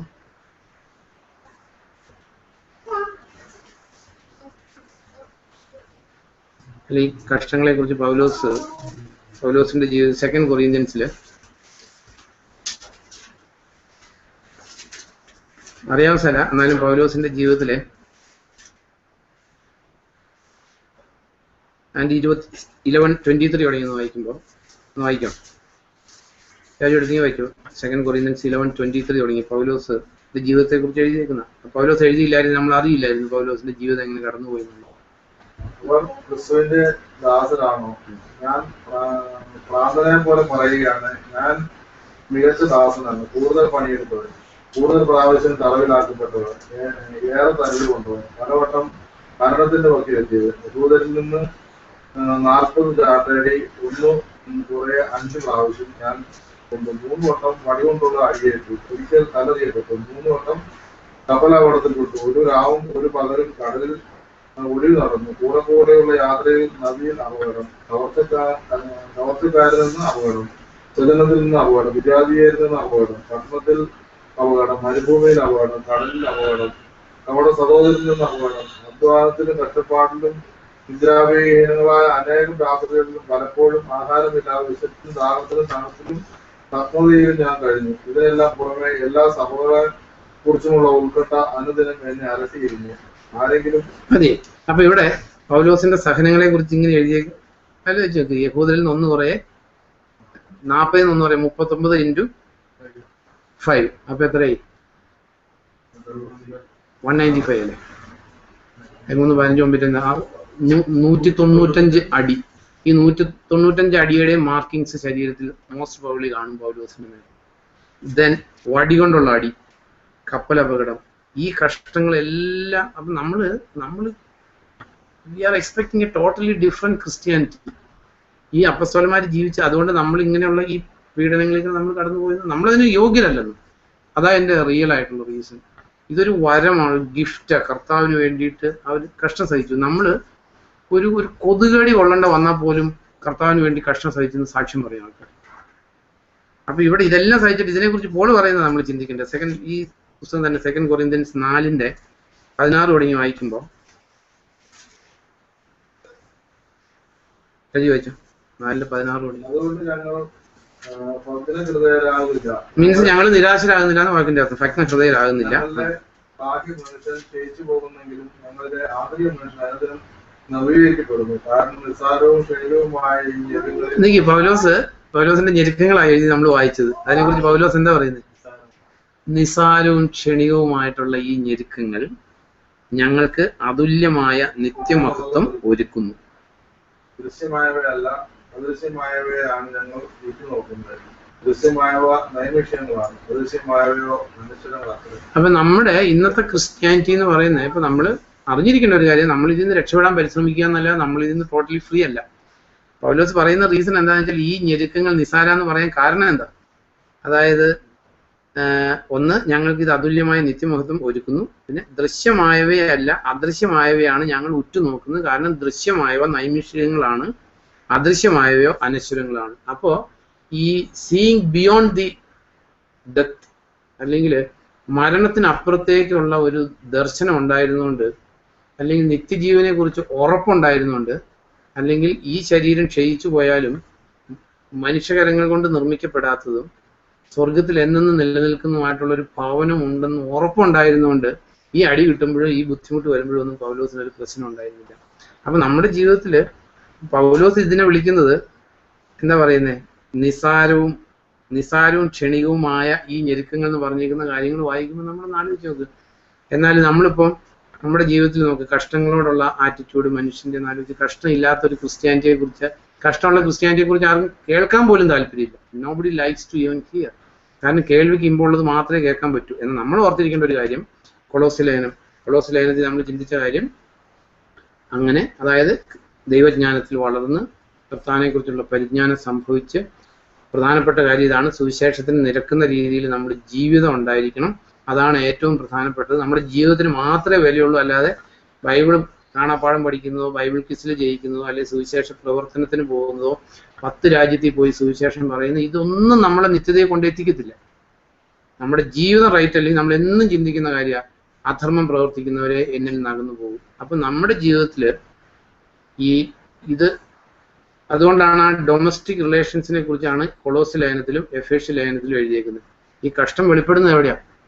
ഇപ്പോൾ എനിക്ക് രാജുവിനെ കൊണ്ട് ഒരു ബുദ്ധിമുട്ടുമില്ല. രാജുവിനെ കൊണ്ട് മിക്കവാറും ബുദ്ധിമുട്ട് വരുന്ന ആർക്കായിരിക്കും രാജു? വീട്ടിലുള്ളവർക്കായിരിക്കും. അല്ല, ഞാനിപ്പോൾ എക്സാമ്പിൾ പറഞ്ഞാൽ ബിനുവിനായിരിക്കും പ്രശ്നം ഉണ്ടാകുന്നത്, ഇപ്പം എന്നെ കൊണ്ട് പ്രശ്നം ഉണ്ടാകുന്നത് എൻ്റെ ഭാര്യയ്ക്കായിരിക്കും, വേറെ ആർക്കും ഒരു പ്രശ്നം ഉണ്ടാകത്തില്ല. അപ്പം ഞാൻ പറയുന്നത്, അല്ലെങ്കിൽ ഈ അപ്പൻ അമ്മ അല്ലെങ്കിൽ മക്കള്, അവിടെയാണ് ഈ റിയൽ നമ്മുടെ സാക്രിഫിഷ്യൽ നേച്ചർ വെളിപ്പെടുന്നത്. ഇപ്പൊ as the federal head, the head of the family, അപ്പൊ അപ്പനിൽ നിന്ന് ഏറ്റവും സാക്രിഫിഷ്യൽ ആയിട്ടുള്ള ഒരു ക്യാരക്ടർ ഇല്ലെങ്കിൽ അവിടെ എല്ലാം ആ കുടുംബം എല്ലാം താളം തെറ്റിപ്പോകും മുഴുവനായിട്ട്. കാരണം ഇപ്പൊ നോക്ക്, നമുക്കറിയാം പഴം പറിച്ചെന്ന് ആരാ? ഹൗവയാണ്. പക്ഷെ ന്യൂ ടെസ്റ്റ്മെന്റിൽ പൗലോസ് ആധികാരികമായിട്ട് എഴുതിയ റോമൻസിൽ ഒരു മനുഷ്യൻ മുഖാന്തരം പാപം വന്നു. അപ്പൊ ആ ഫെഡറൽ ഹെഡ് ആദ്യം മുഖാന്തരം പാപം വന്നു. നമുക്കറിയാവുന്ന കാര്യം. ഇപ്പൊ ഒരു പോലീസ് സ്റ്റേഷനിൽ ഒരു പോലീസുകാരൻ ഒരു ക്രൈം ചെയ്താൽ മിക്കവാറും അവിടുത്തെ SIയെ സസ്പെൻഡ് ചെയ്യാറുണ്ട്. നമുക്കറിയാവുന്ന കാര്യം ഇല്ലേ? ഇനി ഒരു എയറോപ്ലെയിൻ ആക്സിഡന്റ് ഉണ്ടായപ്പോൾ അന്ന് civil aviation minister Madhavrao Scindia resign ചെയ്തു. അറിയാവുന്ന സംഭവം ഇന്ത്യയിൽ. ഇതൊരു ദൈവപ്രമാണം. അല്ലെങ്കിൽ ഔവ പഴം പറിച്ചു തിന്നു. ഔവ പഴം പറിച്ചു തിന്നാതെ നോക്കേണ്ടിയിരുന്നവൻ ആദമായിരുന്നു. ഇന്നും അത് അങ്ങനെ തന്നെയാണ്. പക്ഷെ ഇന്നത്തെ അവന്മാര് പലപ്പോഴും ആദ്യം പറഞ്ഞാൽ കേൾക്കില്ല. എന്ത് ചെയ്യാൻ പറ്റും? അൺഫോർച്ചുനേറ്റ്ലി കുടുംബം കൊളാപ്സ് ചെയ്യും, അതേ ഉള്ളൂ, അല്ലാതെ വേറൊന്നുമില്ല. ആദത്തിന്റെ കുടുംബം കൊളാപ്സ് ചെയ്തു, ഇന്നും അങ്ങനെ തന്നെയാ. ഇതെല്ലാം വോളണ്ടറി ആയിട്ട് ചെയ്താലേ പറ്റൂ. അല്ലാതെ ഇതിനകത്ത് ഇപ്പം മിലിറ്ററി ഫോഴ്സ് പ്രയോഗിക്കാൻ പറ്റുന്ന സ്ഥലമാണോ കുടുംബം? ആണോ? മിലിറ്ററി ഫോഴ്സ് പ്രയോഗിച്ചാലും ഹൃദയത്തെ മാറ്റാൻ പറ്റില്ല. പറ്റുമോ? അപ്പൊ നമ്മളിത് അറിയേണ്ട ഒരു കാര്യം, ഈ സ്റ്റാർട്ടിങ് ഫ്രം ദി ഹെഡ് നമ്മൾ അങ്ങനെയാണല്ലോ വായിക്കുന്നത്. കാരണം നാം സ്നേഹം എന്തെന്ന് മനസ്സിലാക്കുന്നു. കാരണം അവൻ ആദ്യമേ നമ്മെ സ്നേഹിച്ചു. അപ്പോ എന്നാല് അപ്പൻ, അമ്മ, ആ മക്കള്, ഇവരെല്ലാം ആ സ്നേഹത്തിന്റെ പ്രമാണത്താൽ ഗൈഡഡ്. ഈ സ്നേഹത്തിന്റെ പ്രമാണം എന്ന് പറയുന്നത് നമ്മൾ പറയില്ല A = B, B = C എന്ന് പറയുന്ന പോലെ സ്നേഹം ഈസ് സെയിം ആസ് കഷ്ടവും ത്യാഗവുമാണ്. അല്ലാതെ സ്നേഹമാകുന്നില്ല. അല്ലാതെ അതിനകത്ത് എന്തെങ്കിലും സ്നേഹമുണ്ടോ? ഒരു സ്നേഹമില്ല. ഇപ്പൊ നോക്ക്, ഈ എന്തെല്ലാം തരം സ്നേഹങ്ങളുണ്ട് ലോകത്തിൽ. ടെമ്പററി ആയിട്ടുള്ള സ്നേഹങ്ങളുണ്ട്. പക്ഷെ ഈ കഷ്ടമുള്ള അതുകൊണ്ടാണ് നമ്മളിപ്പം ഈ ഓൾഡ് കിങ് ജെയിംസ് വേർഷൻ എടുത്താൽ ആ നല്ല സ്നേഹത്തിന് ലവ് നല്ല എഴുതിയിരിക്കുന്നത്. ശ്രദ്ധിച്ചിട്ടുണ്ടോ? ചാരിറ്റി എന്ന് എഴുതിയിരിക്കുന്നത്. അഗാപ്പെ ലവ്, അതാണ് നല്ല സ്നേഹം. അല്ല ഒത്തിരി സ്നേഹമുണ്ട്. ഇപ്പൊ ഗ്രീക്കിലാണ് അഗാപ്പെ ഉണ്ട്, ഫീലിയോ ഉണ്ട്, തേർഡ് ഇറോസ് ഉണ്ട്. മൂന്നും ഇംഗ്ലീഷിൽ ലവ് എന്ന് തന്നെ ട്രാൻസ്ലേറ്റ് ചെയ്തിരിക്കുന്നത്. പക്ഷെ മൂന്ന് സ്നേഹ. ഈ അഗാപ്പെ ലവ് എന്ന് പറയുന്നത് ദൈവത്തിന്റെ സ്നേഹമാണ്. അത് ഏറ്റവും ക്ലിയർ ആയിട്ട് കാണുന്നത് ഒരമ്മയ്ക്ക് നിരാലംബനായിട്ടുള്ള ഒരു കുഞ്ഞിനോടുള്ള സ്നേഹം, ദൈവസ്നേഹത്തിന്റെ ഏറ്റവും വലിയൊരു നമുക്ക് ഭൂമിയിൽ കണ്ടെത്താവുന്ന ഏറ്റവും വലിയൊരു നിഴലെന്ന് പറയുന്നത് അമ്മയ്ക്ക് ഒരു കൊച്ചു കുഞ്ഞിനോടുള്ള സ്നേഹം. അതുകൊണ്ടാണ് കർത്താവ് പറയുന്നത് അമ്മയ്ക്ക് കൊച്ചു കുഞ്ഞിനെ മറക്കാൻ പറ്റും. ആ അമ്മ തന്നെ മറന്നെന്നിരുന്നേക്കാം, എന്നാലും ഞാൻ നിങ്ങളെ മറക്കില്ല. അപ്പോൾ ഈ സസന്തോഷം സഹിക്കുക, ക്ഷമിക്കുക എന്ന് പറയുന്നതിന്റെ ഏറ്റവും വലിയൊരു എക്സ്പ്രഷൻ എന്ന് പറയുന്നത് നമുക്ക് ആരെക്കുറിച്ചും കംപ്ലൈന്റ് ഇല്ലാത്ത അവസ്ഥ. No complaint, zero complaint. ഈ എന്താ പറയുന്നത്, ഈ ഫാക്ടറികളുടെയൊക്കെ മാനുഫാക്ചറിങ്ങിൽ σ6 എന്ന് പറയും. എനിക്കത് ഞാൻ മറന്നുപോയി, പണ്ട് പഠിച്ചിട്ടുണ്ട്. σ6 എന്ന് പറഞ്ഞാൽ സീറോ കംപ്ലൈന്റ് ആണ്, സീറോ റിജക്ഷനാണ്, പെർഫെക്റ്റാ എന്ന് പറഞ്ഞാല് ഇപ്പൊ ഒരു കുടുംബത്തിന്റെ നായകൻ, അപ്പൻ ആരെ കുറിച്ചും, ഭാര്യയെ കുറിച്ച് കംപ്ലൈന്റ് ഇല്ല, മക്കളെ കുറിച്ച് കംപ്ലൈന്റ് ഇല്ല. അതിന്റെ അർത്ഥം കറക്റ്റ് ചെയ്യരുതെന്നോ പിള്ളേർക്കിട്ട് അടി കൊടുക്കരുതെന്നോ, അതൊക്കെ അത്യാവശ്യം, അത് അപ്പന്റെ ഉത്തരവാദിത്തപ്പെട്ടതാ. പക്ഷെ ഒരു കംപ്ലൈന്റ് ഇല്ല. കാരണം ഇതെനിക്ക് ദൈവം തന്ന ഈ ഭാര്യയെ, എനിക്ക് ദൈവം തന്ന ഈ മക്കളെ. അപ്പൊ അതുകൊണ്ട് ഒന്നിനെ കുറിച്ച് ഒരു കംപ്ലൈന്റ് ഇല്ലാതെ എല്ലാറ്റിനെ കുറിച്ചും ദൈവത്തിന് നന്ദി പറഞ്ഞ് ജീവിച്ചു കഴിയുമ്പോൾ ദൈവത്തിന്റെ സന്തോഷം നമ്മുടെ ജീവിതത്തിലുണ്ടാവും. അതുപോലെ ഭാര്യയ്ക്ക് ഭർത്താവിനെ കുറിച്ച് ഒരു കംപ്ലൈന്റും ഇല്ല. കംപ്ലൈന്റ് ഉണ്ടെങ്കിൽ അത് കംപ്ലൈന്റ് വരുന്നതിന്റെ ഡയറക്റ്റ് റീസൺ എന്താന്ന് പറയാം, സ്നേഹമില്ലാത്തതുകൊണ്ട്. അല്ല, എടുത്തു നോക്കി, നമ്മുടെ തന്നെ ജീവിതത്തിൽ എടുത്തു നോക്കി, പലപ്പോഴും ഭാര്യയ്ക്ക് ഭർത്താവിനെ കുറിച്ച് കംപ്ലൈന്റ് ഉണ്ടാവും, ഭർത്താവിന് ഭാര്യയെ കുറിച്ചും ജനറലി ഒക്കെ മുഴുവൻ കംപ്ലൈന്റ് ആയിരിക്കും. കാരണം മുഴുവൻ എല്ലാം ഈ ആദത്തിന്റെ സന്തതി, ആദത്തിന്റെ കുടുംബം തുടങ്ങി കുടുംബങ്ങൾ എന്താ പറയുന്നത് ഉഴുതുമറിക്കപ്പെട്ട് കിടക്കുക. പക്ഷെ പലപ്പോഴും ഈ അപ്പനും അമ്മയ്ക്കും അങ്ങോട്ടും ഇങ്ങോട്ടും കംപ്ലൈന്റ് ഉണ്ടെങ്കിലും ഈ പിള്ളേരെ കുറിച്ച് പൊതുവെ കംപ്ലൈന്റ് കാണത്തില്ല. പിള്ളേരായിരിക്കും ഇതിനേക്കാൾ ഹൂളിയാൻസ് ആയിരിക്കും. എന്നാലും പിള്ളേരെ കുറിച്ച് വളരെ ഹാപ്പി ആയിരിക്കും. ഭർത്താവിന് ഭാര്യയെ കുറിച്ച് കംപ്ലൈന്റ് കാണും, ഭാര്യയ്ക്ക് ഭർത്താവിനെ കുറിച്ച് കംപ്ലൈന്റ് കാണും. പക്ഷെ ഈ രണ്ടുപേർക്കും പൊതുവെ പിള്ളേരെ കുറിച്ച് കംപ്ലൈന്റ് കാണില്ല. പക്ഷെ പിള്ളേർ ഈ രണ്ടുപേരെയൊക്കെ വളരെ മോശപ്പെട്ടായിരിക്കും ജീവിക്കുന്നത്. റീസൺ അവരോട് സ്നേഹമുണ്ട്. കാരണം ഈ പിള്ളേരോടുള്ള സ്നേഹവും ഈ ഭാര്യ ഭർത്താവും തമ്മിലുള്ള സ്നേഹവും തമ്മിൽ വ്യത്യാസമുണ്ട്. എന്താന്ന് പറയുന്നത്, എനിക്ക് പിള്ളേര് ദേ ആർ ജെനറ്റിക്കലി റിലേറ്റഡാ, അറിയാലോ. ഇപ്പം ഒരു കൊച്ചിന്റെ ഓരോ സെല്ലിനകത്തും അപ്പനും അമ്മയുണ്ട്, എവരിബഡി നോസ്. പക്ഷെ ഭാര്യയുടെ അകത്ത് ഭർത്താവും ഇല്ല, ഭർത്താവിന്റെ അകത്ത് ഭാര്യയില്ല. ഉണ്ടോ? ഇല്ല. എക്സും വൈയും ക്രോമസോമൊക്കെ ഉണ്ട്, പക്ഷെ അവരുടെ അപ്പനും അമ്മയൊക്കെ വേറെയാണ്. അപ്പൊ ഈ ഭാര്യ ഭർത്തൃ ബന്ധം ദൈവം ആഗ്രഹിക്കുന്ന പോലെ പോകണമെങ്കിൽ ഗ്ലൂ അല്ലെങ്കിൽ പശ എന്ന് പറയുന്നത്, പശ എന്താ അഭിനു? സ്നേഹമല്ല, സ്നേഹമാണ്, ബട്ട് കർത്താവ് ഇൻ ബിറ്റ്വീൻ. അതായത് ഭാര്യയ്ക്ക് കർത്താവിനോട് എത്ര സ്നേഹമുണ്ടോ ഓൺലി ടു ദാറ്റ് എക്സ്റ്റെന്റ്. ഈ കെമിസ്ട്രി പഠിക്കുമ്പോൾ പലതരം ബോണ്ടുണ്ട്. കോവാലൻ ബോണ്ടുണ്ട്, അയോണിക് ബോണ്ടുണ്ട്, പിന്നെ വേറെ ഒരു ബോണ്ടോടെ ഉണ്ട്. എന്താ എന്തെങ്കിലും ആട്ടെ. അപ്പൊ ഇതിനകത്ത് ഈ കോവാലൻ ബോണ്ടുണ്ട്, അയോണിക് ബോണ്ട് ഉണ്ടെന്ന് പറയുന്ന പോലെ തന്നെ ഒന്നുകൂടെ അണ്ടർലൈൻ ചെയ്യുക. ഈ ഭാര്യയ്ക്ക് എത്ര ഭർത്താവിനോട് സ്നേഹമുണ്ടോ ഓൺലി ടു ദാറ്റ് എക്സ്റ്റെന്റ് മാത്രമേ ഭർത്താവിനോട് സ്നേഹം ഉണ്ടാകത്തുള്ളൂ.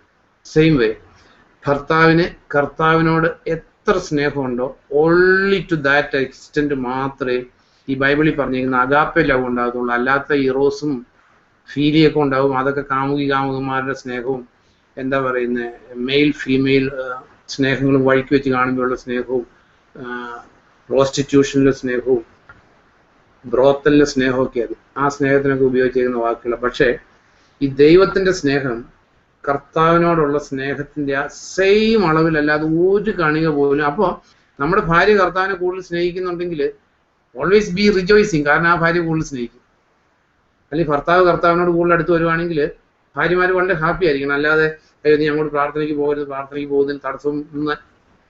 Definitely you will get a better wife, definitely you will get a better husband, no doubt. അപ്പൊ ഇതിനകത്ത് നമ്മൾ ഈ സസന്തോഷം സഹിക്കുക, ക്ഷമിക്കുക എന്ന് പറയുന്നത് അത് സ്നേഹത്തിൽ നിന്ന് മാത്രമേ പറ്റൂ. അല്ലെങ്കിൽ നമ്മൾ ആദ്യം പറഞ്ഞ പോലെ തന്നെ പല ഭാര്യമാരും സഹിക്കും, ക്ഷമിക്കും, എന്തിനെ പ്രതികരിക്കും. ഇതാ ഇനിയിപ്പം അതിയാനില്ലെങ്കിൽ പിള്ളേരുടെ ഭാവി എന്താവും, അത് കാരണം എന്താണേലും പോട്ടെ, എന്താണെങ്കിലും ഗതികേടി വന്ന് പെട്ടു, ഈ ജീവിതം എങ്ങനെയെങ്കിലും നരകിച്ചിട്ടാണേലും പിള്ളേർക്ക് ആരും ഇല്ലാതാവും. അതാ മെയിൻ കൺസേൺ. അല്ലെ എനിക്കാരും ഇല്ലാതാവുന്നല്ല, പിള്ളേർ അനാഥരാകും. അത് കാരണം കൊണ്ട് അങ്ങനെ ജീവിച്ചിരിക്കട്ടെ, എന്നാൽ ശരി എങ്ങനെയെങ്കിലും പോട്ടെ എന്നുള്ള കണ്ടീഷനിൽ. നോ, വിത്തൗട്ട് ദി എന്താ പറയുന്നത് ആ കർത്താവായ യേശു ക്രിസ്തു വഴിയുള്ള സ്ട്രോങ് ബോണ്ട് ഇല്ലാത്ത കുടുംബ ജീവിതങ്ങൾ ഇങ്ങനെ തട്ടി ഉരുട്ടിയൊക്കെ പോകും. ആരും ഡൈവോഴ്സ് ചെയ്യുന്നു, അല്ലെങ്കിൽ എന്താ പറയുന്നത് ഇപ്പൊ ഭാര്യയോട് സ്നേഹക്കുറവൊന്നുമില്ല, ഭാര്യനെ ഉപദ്രവിക്കുന്നൊന്നുമില്ല, എനിക്ക് സ്നേഹം ഇല്ലാണ്ടാണ് കഴിഞ്ഞ ഓണത്തിന് ഞാൻ ഒരു സാരി മേടിച്ചു കൊടുത്താന്നൊക്കെ പറഞ്ഞ് അങ്ങനെയൊക്കെ പോകും കാര്യങ്ങൾ. പോലെന്നല്ല, but to the extent you are loving lord, only to that extent you can love. അത് മക്കളോടാണെങ്കിലും എല്ലാ സ്നേഹത്തിന്റെ പിന്നിലും ആ അൺസെൽഫിഷ് ആയിട്ടുള്ള എലമെന്റ് ദൈവത്തിന് മാത്രമേ കൊടുക്കാൻ പറ്റത്തുള്ളൂ. ഈ ഒരു സെന്റൻസോട് ജസ്റ്റ് വായിച്ച് സ്റ്റോപ്പ് ചെയ്യാം. റോമാലേഖനം 5 അധ്യായത്തില്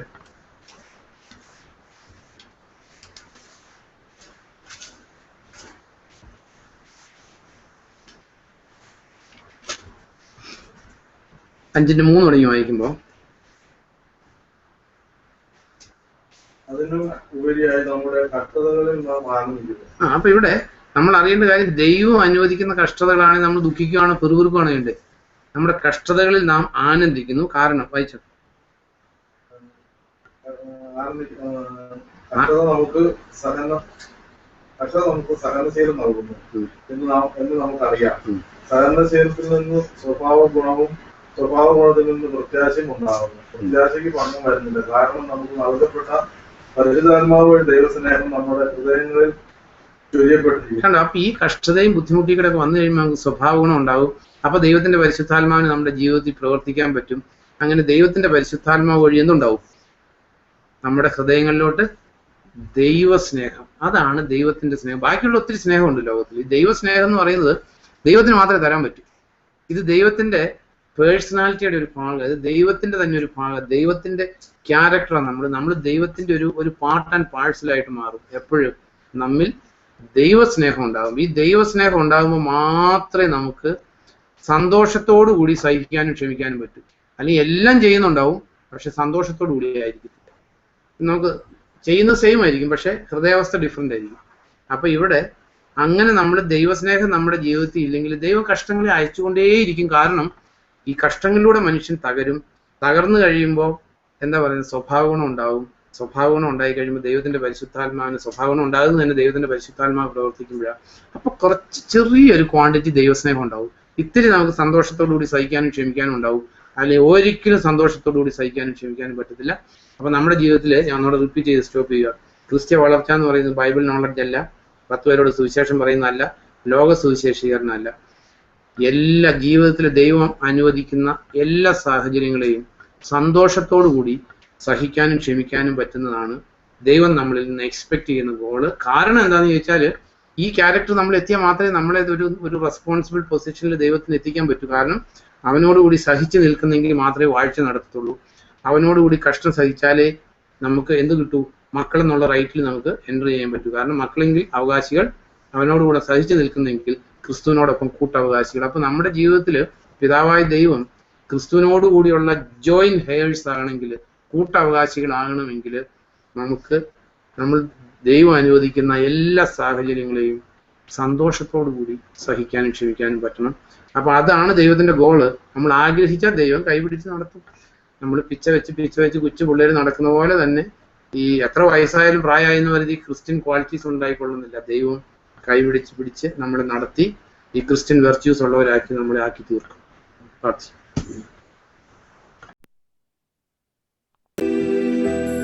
ക്രൂശിൽ കണ്ടു ഞാൻ നിൻ സ്നേഹത്തെ, ആഴമാർന്ന നിൻ മഹത്യാഗത്തെ, പകരം എന്തു നൽകും ഞാനിനി, ഹൃദയം പൂർണ്ണമായി നൽകുന്നു നാഥനേ.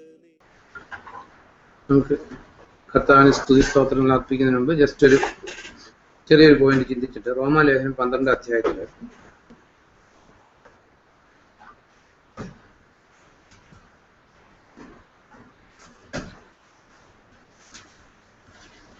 അതിന്റെ 16ാമത്തെ സെന്റൻസിൽ റോമൻസ് 12:16 അതിന്റെ സെക്കൻഡ് പാർട്ട് ആദ്യം തുടങ്ങി വായിക്കാം. പരസ്പര രഞ്ജിപ്പോടെ ജീവിക്കുക, അഹംഭാവം വെടിഞ്ഞ് എളിയവരുമായി സഹവസിക്കുക, ഗർവ് അരുത്. അപ്പൊ ഇതില് ഒരു കാര്യം, കാരണം റോമാലേഖനം 12 അധ്യായത്തിൽ ശരിക്കും നമ്മുടെ പ്രാക്ടിക്കൽ ലൈഫിനെ കുറിച്ച് മുഴുവൻ എഴുതിയേക്കുന്നത്. 12 അധ്യായം തുടങ്ങുന്നത് ഇംഗ്ലീഷിലാണെങ്കിൽ therefore അല്ലെ, 12:1 തുടങ്ങുന്നത്. ഇതിനകത്താണെങ്കിൽ അതുകൊണ്ട്, അതിനകത്ത് മാറിയായിരിക്കും സെന്റൻസിൽ therefore കാണും. മലയാളത്തിൽ വായിച്ചു 12 കാണാം. അപ്പൊ ആ therefore തുടങ്ങിയില്ലെങ്കിൽ മലയാളത്തിലാണ് അതുകൊണ്ടെന്ന് ഒരു തുടങ്ങണമെങ്കിൽ നമുക്കറിയാവുന്ന ഒരു കാര്യമാണ്. എന്താ അതിന്റെ പിന്നിൽ പറഞ്ഞിരിക്കുന്ന കാര്യം? അതായത് റോമൻസ് 1-11 പറഞ്ഞേക്കുവാണ്. അതുകൊണ്ട് കുറേ കാര്യങ്ങൾ പറഞ്ഞു. അത് നമ്മൾ ചിന്തിക്കാനല്ല, നമ്മൾ ചിന്തിച്ചിട്ടുള്ള എല്ലാവർക്കും അറിയാവുന്നതാണ്. റോമാലേഖനാണ് ശരിക്ക് ദൈവത്തിന്റെ രക്ഷാകര പ്രവൃത്തിയെക്കുറിച്ചും മനുഷ്യന്റെ പാപത്തെക്കുറിച്ചും മനുഷ്യന്റെ എല്ലാ പ്രോബ്ലംസിനെ കുറിച്ചും, അല്ലെങ്കിൽ ഇനി വരാനിരിക്കുന്ന കാര്യത്തെക്കുറിച്ചും, മിശിഹ യഹൂദനായിട്ട് വന്നതിനെ കുറിച്ചും, യഹൂദര് മിശിഹായെ തള്ളിക്കളഞ്ഞതിനെ കുറിച്ചും, ഇനി ഇസ്രായേലിന്റെ ഭാവിയെക്കുറിച്ചും, വരാനിരിക്കുന്ന, അങ്ങനെ 11 അധ്യായത്തിൽ പറഞ്ഞേക്കണം അങ്ങനെ ഇസ്രായേൽ മുഴുവൻ രക്ഷിക്കപ്പെടും. ഇതെല്ലാം പറഞ്ഞിട്ട് 12 അധ്യായം തുടങ്ങുന്നത് ഇങ്ങനെയാണ്, therefore. ഇതെല്ലാം ഇങ്ങനെ ആയിരിക്കുന്നുണ്ട് നമ്മൾ ചെയ്യേണ്ട കാര്യത്തെക്കുറിച്ച് പറയുകയാണ്. ഒത്തിരി കാര്യങ്ങൾ പറഞ്ഞിട്ടുണ്ടെങ്കിൽ ഒരു കാര്യം നമ്മൾ ചിന്തിക്കുന്ന ഒത്തിരി, അത് ശരിക്കും ഓരോ സെന്റൻസും പ്രാക്ടിക്കൽ ലൈഫാണ്. 12 അധ്യായം 12 അധ്യായത്തില് therefore നമ്മൾ അവിടെ പറഞ്ഞേക്കുന്ന അതിനു മുമ്പുണ്ടായിരുന്ന ബലികളെ കുറിച്ചൊക്കെ പറഞ്ഞിട്ടുണ്ട്. ബലികൾ അർപ്പിച്ച കാര്യങ്ങൾ, അബ്രാഹത്തിന്റെ നീതീകരിക്കപ്പെട്ട കാര്യങ്ങൾ, ഇതെല്ലാം പറഞ്ഞിട്ട് ഇവിടെ പറഞ്ഞേക്കാണ് പഴയ നിയമത്തിൽ മുഴുവൻ മരിച്ച ബലികളായിരുന്നു അല്ലെ. ബലി അർപ്പിക്കണമെങ്കിൽ മൃഗത്തെ കൊന്നല്ലേ ബലി അർപ്പിക്കാൻ പറ്റും. കൊന്നതിന്റെ രക്തം എടുത്താൽ ബലി അർപ്പിക്കുന്നത്.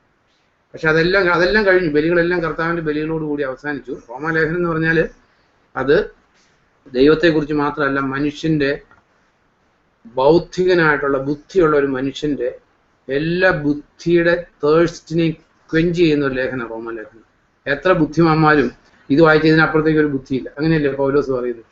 കാരണം ബുദ്ധിമാന്മാരുടെ കാരണം എല്ലാ ലെവലിലുള്ള മനുഷ്യന്റെയും സ്പിരിച്വൽ അല്ലെങ്കിൽ ഇന്റലക്ച്വൽ എല്ലാ നീഡിനെയും മീറ്റ് ചെയ്യുന്ന ലേഖനം റോമാലേഖനം. ഇതെല്ലാം പറഞ്ഞു വന്നിട്ട് 12ാം സെന്റൻസിൽ പറയണം അതുകൊണ്ട്. ഇതെല്ലാം പറഞ്ഞിട്ട് അതുകൊണ്ട് മൃഗബലിയും മരിച്ച ബലിയൊക്കെ കഴിഞ്ഞ് ജീവനുള്ള ബലിയായിട്ട് നമ്മൾ ദൈവത്തിന് അർപ്പിച്ചേ പറ്റൂ. ഇനി മരിച്ചിട്ടുള്ള ബലിയല്ല, ജീവനോടെ ബലിയായിട്ട് അർപ്പിക്കണം. അതുകൊണ്ട് ജീവനുള്ള ആരാധന. അപ്പം അതുകൊണ്ട് തന്നെയാണ് പുതിയ നിയമത്തിൽ നമ്മൾ ഒരിക്കലും കാണുന്നില്ല അവര്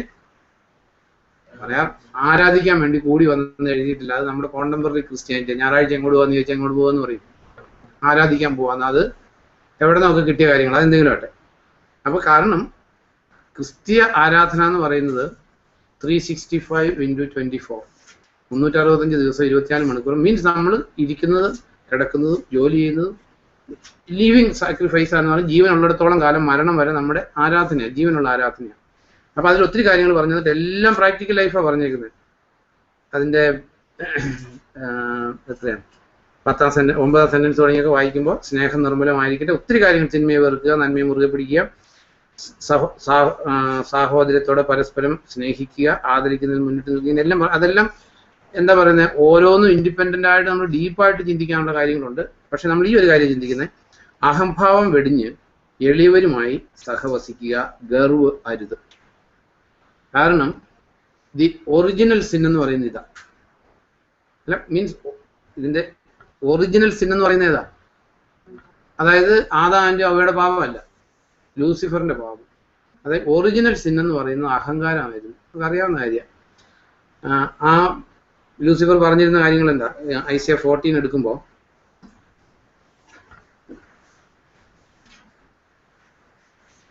ഇപ്പൊ നമ്മുടെ ജീവിതത്തിൽ ഈ ഒരു കാര്യത്തിൽ നിന്ന് നമ്മൾ മോചനം നേടിയാൽ ആ റോമാലേഖനം 12 പറഞ്ഞിരിക്കുന്ന ബാക്കി എല്ലാ ക്വാളിറ്റീസും നമുക്ക് അറ്റൈൻ ചെയ്യാൻ പറ്റും. ഇത് ഒറിജിനലാണ്, അല്ലെങ്കിൽ റൂട്ട് കോസ് ആണ്. ഐസിയ 14 എടുക്കുമ്പോൾ ജസ്റ്റ് സെന്റൻസ് ഒന്ന് വായിക്കാം. അപ്പൊ നീ ആരാ നീ എന്ന് പറഞ്ഞാൽ ആരെ കുറിച്ച്? അത് ഇംഗ്ലീഷിൽ വായിക്കാണ് ആ പേര് കറക്റ്റ് ആയിട്ട് എഴുതുന്നത്. ഒന്ന് വായിച്ച് 14:12. ഓ ലൂസിഫർ എന്ന് തന്നെ അതിൽ എഴുതിയിട്ടുണ്ട്. അപ്പൊ പിന്നെ ആരുടെ കാര്യമാണ്? അപ്പൊ ലൂസിഫറിന്റെ കാര്യം എഴുതിയേക്കുന്നത് ഓ ലൂസിഫർ എന്ന് തന്നെ എഴുതിയിട്ടുണ്ട്. അത് ലൂസിഫർ എന്നുള്ള വേർഡിന്റെ മീനിങ് അങ്ങ് ട്രാൻസ്ലേറ്റ് ചെയ്തേക്കുന്നതാണ് മലയാളത്തിൽ. ലൂസിഫർ എന്നുള്ള വേർഡിന്റെ മീനിങ് എന്താ? മോർണിംഗ് സ്റ്റാർ എന്നാ, പ്രഭാത നക്ഷത്രമാണ്. ഒന്ന് വായിച്ചു ഉറക്കം വായിക്കട്ടെ. ഞാൻ ആകാശത്തിലേക്ക് കയറും, ദൈവത്തിന്റെ നക്ഷത്രങ്ങൾക്ക് മുകളിൽ ഉന്നതത്തിൽ എന്റെ സിംഹാസനം സ്ഥാപിക്കും. അത്യുത്തര ദിക്കിലുള്ള സമ്മേളന പർവ്വതത്തിൽ ഞാൻ ഘോഷനാകും. ഞാൻ മേഘങ്ങളെക്കാൾ ഉയരത്തിലേക്ക് കയറും, ഞാൻ സ്വയം അത്യുന്നതിനെ പോലെയാകും. എന്നാൽ ഈ പാതാളത്തിലേക്ക്. അപ്പൊ അതില് ഇങ്ങനെ പറയാറുണ്ട്, 5 eyes ഓഫ് ലൂസിഫർ. ഐ എന്ന് പറഞ്ഞ ഈ കണ്ണല്ല, ഐ, ഞാൻ എന്നുള്ള ഐ. അപ്പൊ നമ്മുടെ ജീവിതത്തില് ഈ തന്നെ റൂട്ട് കോസാണ് ദി യൂണിവേഴ്സിന്റെ നാശത്തിന്റെ ബേസിക് കാര്യങ്ങൾ എവിടെ എഴുതിയേക്കുന്നത്. കാരണം ദൈവം എന്നോ millions and millions of years back, നമുക്കറിയത്തില്ല, ദൈവം ഈ പ്രപഞ്ചത്തെ സൃഷ്ടിച്ചു. അതിന്റെ അല്ലെങ്കിൽ ഈ എർത്ത് ഉണ്ടായിരുന്നു, ഈ എർത്തിന്റെ ഭരണകർത്താവ് ലൂസിഫർ ആയിരുന്നു. എത്ര കാലം ലൂസിഫർ ദൈവത്തെ അനുസരിച്ച് ജീവിച്ചു നമുക്കറിയത്തില്ല. എത്ര മനുഷ്യരുണ്ടായിരുന്നാണ്, മൃഗങ്ങളുണ്ടായിരുന്നു, സിറ്റീസ് ഉണ്ടായിരുന്നു, പട്ടണങ്ങളുണ്ടായിരുന്നു, പക്ഷികളുണ്ടായിരുന്നു, അതൊക്കെ നമ്മൾ വായിക്കുന്നുണ്ട്. എന്നാൽ ഈ ലൂസിഫർ ആരോടും പറഞ്ഞില്ല ഈ കാര്യം. എന്താ എഴുതിയിരിക്കുന്നത്? ഹൃദയത്തിൽ പറഞ്ഞു, പുറത്തേക്ക് വന്നിട്ടില്ല. പക്ഷെ ഹൃദയങ്ങളെ അറിയുന്ന ഒരു ദൈവത്തിന്റെ മുമ്പില്, അപ്പൊ ലൂസിഫറിന്റെ ഇത് പുറത്തേക്ക് വരുന്നതിന് മുമ്പേ ദൈവം അറിഞ്ഞു, ഇത് ഹൃദയത്തിൽ ഇങ്ങനെ പറഞ്ഞു. അപ്പൊ നമ്മുടെ ജീവിതത്തില് നമ്മൾ ചിന്തിച്ച റോമൻസ് 12 അഹംഭാവം വെടിഞ്ഞ് എളിയവരുമായിട്ട് സഹവസിക്കുക, ഗർവ് അരുത്. അപ്പൊ ലൂസിഫർ ഹൃദയത്തിൽ ചിന്തിച്ചത്, അപ്പം ലൂസിഫറിന്റെ മുകളില് എല്ലാ മാലാഖമാരിലും ഏറ്റവും ടോപ്പ് പൊസിഷൻ ലൂസിഫറിനായിരുന്നു. നമ്മളിപ്പോ വായിക്കുന്നുണ്ട് ഗബ്രിയേല്, അറിയിക്കാം പ്രധാനം, അതെ, മിഖായല്, ഗബ്രിയേല്, ഈ രണ്ടുപേരല്ലേ ഉള്ളൂ. മൂന്നാമത്തെ ആളായിരുന്നു ലൂസിഫർ. ഈ 3 പേരിൽ ഏറ്റവും ടോപ്പ് ലൂസിഫർ ആയിരുന്നു. അപ്പൊ ലൂസിഫർ ഹൃദയത്തിൽ, അപ്പൊ ലൂസിഫറിന്റെ മുകളിൽ ദൈവം മാത്രമേ ഉള്ളൂ. എപ്പോഴും മനുഷ്യൻ എങ്ങനെയാണല്ലോ. നമുക്ക് നമ്മുടെ ലോകത്തിൽ കാണുന്ന ഈ ദൈവത്തിന്റെ പരിശുദ്ധാത്മാവിനാൽ ഗൈഡഡ് അല്ലാത്ത ലോകത്തിന്റെ ആത്മാവ് ബാധിച്ചിരിക്കുന്നവരെല്ലാം നമ്മൾ കാണുന്ന ഒരു MLA ആയി കഴിഞ്ഞാൽ MLAയുടെ ആഗ്രഹം എന്താ? മന്ത്രിയാണ്. മന്ത്രി ആയി കഴിഞ്ഞാലോ എങ്ങനെയെങ്കിലുമൊക്കെ ആരുടെയെങ്കിലുമൊക്കെ കാല് വെട്ടി ഇവിടെ എന്താ പറയുന്നത്, സഭകളുമായിട്ട് അലയൻസ് ഉണ്ടാക്കിയിട്ടോ എങ്ങനെയെങ്കിലുമൊക്കെ എപ്പോഴും മുകളിലേക്ക് പോകണം എന്നുള്ള ഒറ്റ അംബീഷനിലാണ് ഈ ലോകത്തിന്റെ ആത്മാവ് പിടിച്ച ആൾക്കാരുടെ പോക്കെന്ന് പറയുന്നത്. അപ്പൊ ഇവിടെ ലൂസിഫർ ചിന്തിക്കുവാണ്, ഞാൻ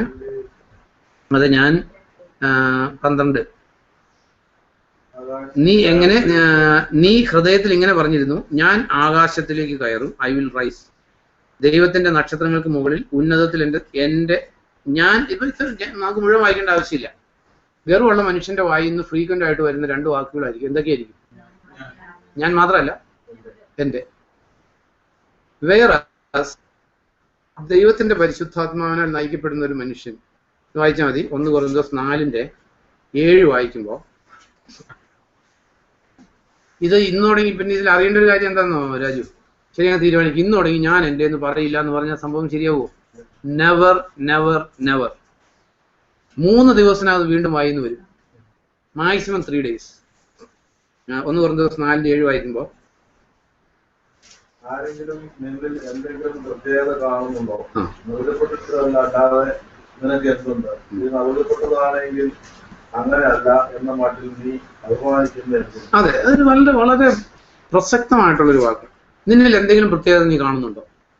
പിള്ളേർ സംസാരിക്കുമ്പോൾ പറയും ആ കോമ്പറ്റീഷൻ എനിക്കായിരുന്നു 1ാം സ്ഥാനം, അല്ലെങ്കിൽ സ്കൂളിൽ ഏറ്റവും ടോപ്പർ ഞാനായിരുന്നു, അറ്റ്ലീസ്റ്റ് എക്കണോമിക്സിൽ ഞാനായിരുന്നു മുൻപന്തിയിൽ, ഞാൻ എൻ്റെ മിടുക്ക് പറയുക. അത് കാരണം ആദാമിക് നേച്ചർ, കൊച്ചു പിള്ളേര് ചെറുപ്പത്തിൽ അത് ഏറ്റവും പ്രകടമായിട്ട് വരുന്നത്. മനുഷ്യന് ഈ പ്രായം കൂടുന്തോറും വിക്കറ്റ്നെസ് വർദ്ധിക്കുമ്പോൾ എങ്ങനെയെങ്കിലുമൊക്കെ അത് ഹൈഡ് ചെയ്യാനുള്ള വിദ്യകളൊക്കെ പ്രാക്ടീസ് ചെയ്യാൻ നോക്കും. അപ്പോൾ കൊച്ചു പിള്ളേരിൽ അത് ഏറ്റവും കൂടുതലായിട്ട് ഈ ആദാമിക് നേച്ചർ പെട്ടെന്ന് വെളിപ്പെടുന്ന കൊച്ചു പിള്ളേരില്ല.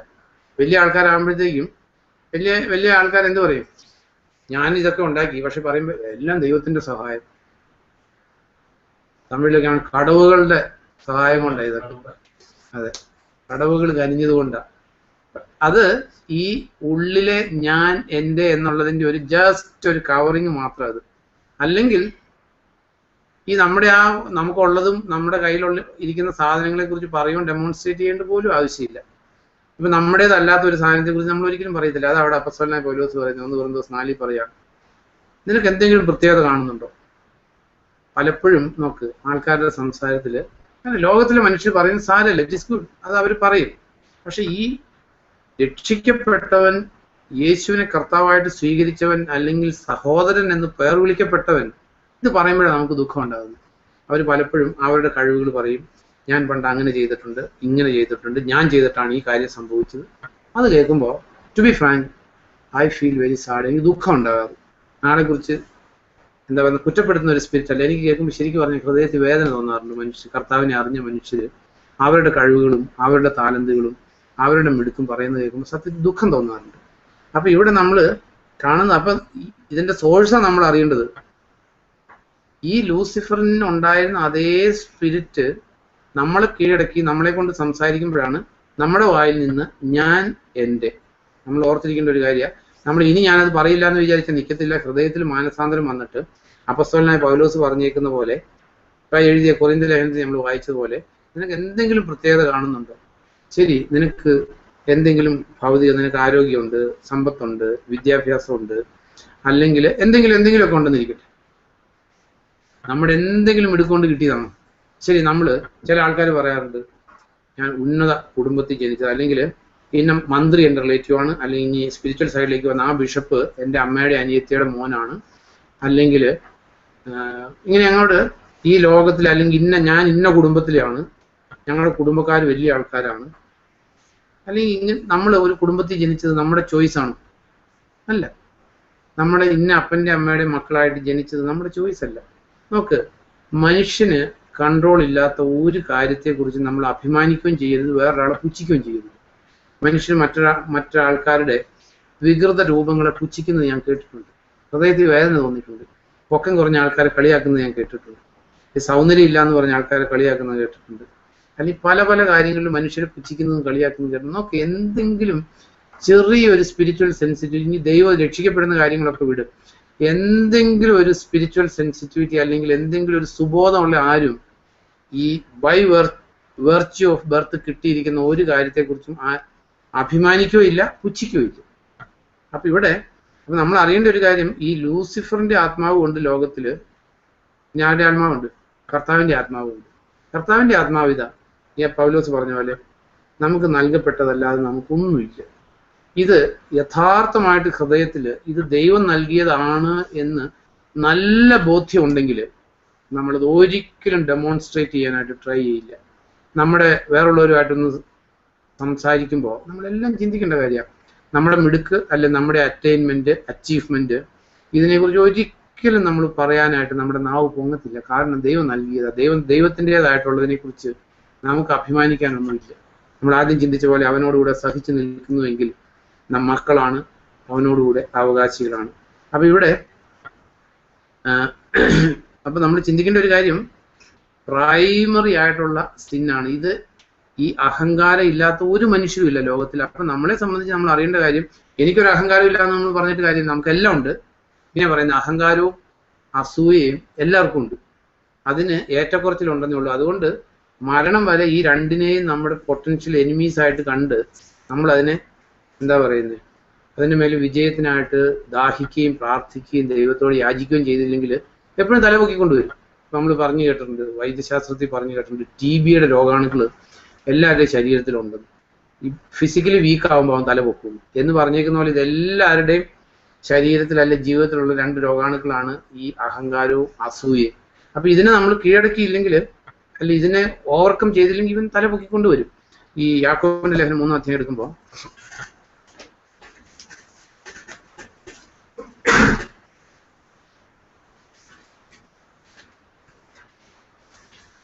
യാക്കോബ് 3 അധ്യായത്തില് വളരെ അറിയാവുന്നതാണെങ്കിലും വളരെ നമ്മൾ അറിഞ്ഞിരിക്കേണ്ട ചില ലെസൺസ് അത്. യാക്കോബ് 3:13 വായിക്കുമ്പോൾ ശ്രദ്ധിച്ചാൽ മതി. നിങ്ങളിൽ വിജ്ഞാനവും വിവേകവും ഉള്ളവർ ആരുണ്ട്? ചോദിച്ചില്ല ആരുണ്ടെന്നുള്ളത് നമ്മളാ തീരുമാനിക്കേണ്ടത്. നമുക്ക് വിജ്ഞാനവും വിവേകവും ഉണ്ടോന്ന് നമുക്ക് അറിയാനുള്ള ടെസ്റ്റാണ് ഇനി എഴുതിയേക്കുന്നത്. വിജ്ഞാനവും വിവേകം ഉണ്ടെങ്കിൽ എന്ത് ചെയ്യണം? അടുത്ത സെന്റൻസ് രാജു കിട്ടിയോ? യാക്കോബ് 3:13 വായിച്ചത്. നിങ്ങളിൽ വിജ്ഞാനവും വിവേകവും ഉള്ളവൻ ആരുണ്ട്? ചോദിച്ചില്ല ഉത്തരം അടുത്ത സെന്റൻസ് വായിച്ചേ.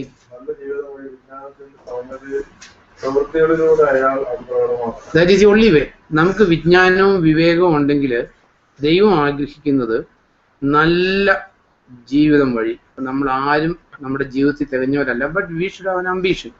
ദൈവത്തിന് നമ്മൾ ആദ്യം ചിന്തിച്ച പോലെ ദൈവത്തിന് പ്രീതികരമായിട്ട് ജീവിക്കുക എന്നുള്ളതാണ് ഏറ്റവും പ്രധാനപ്പെട്ട കാര്യം. നമ്മൾ ചെയ്യുന്ന ഒരു കാര്യവും അത് കർത്താവിന് ഇഷ്ടമല്ലാത്തതാകാതിരിക്കാൻ നമ്മൾ സൂക്ഷിക്കേണ്ടവരാണ് ഒരു കാര്യത്തിലും.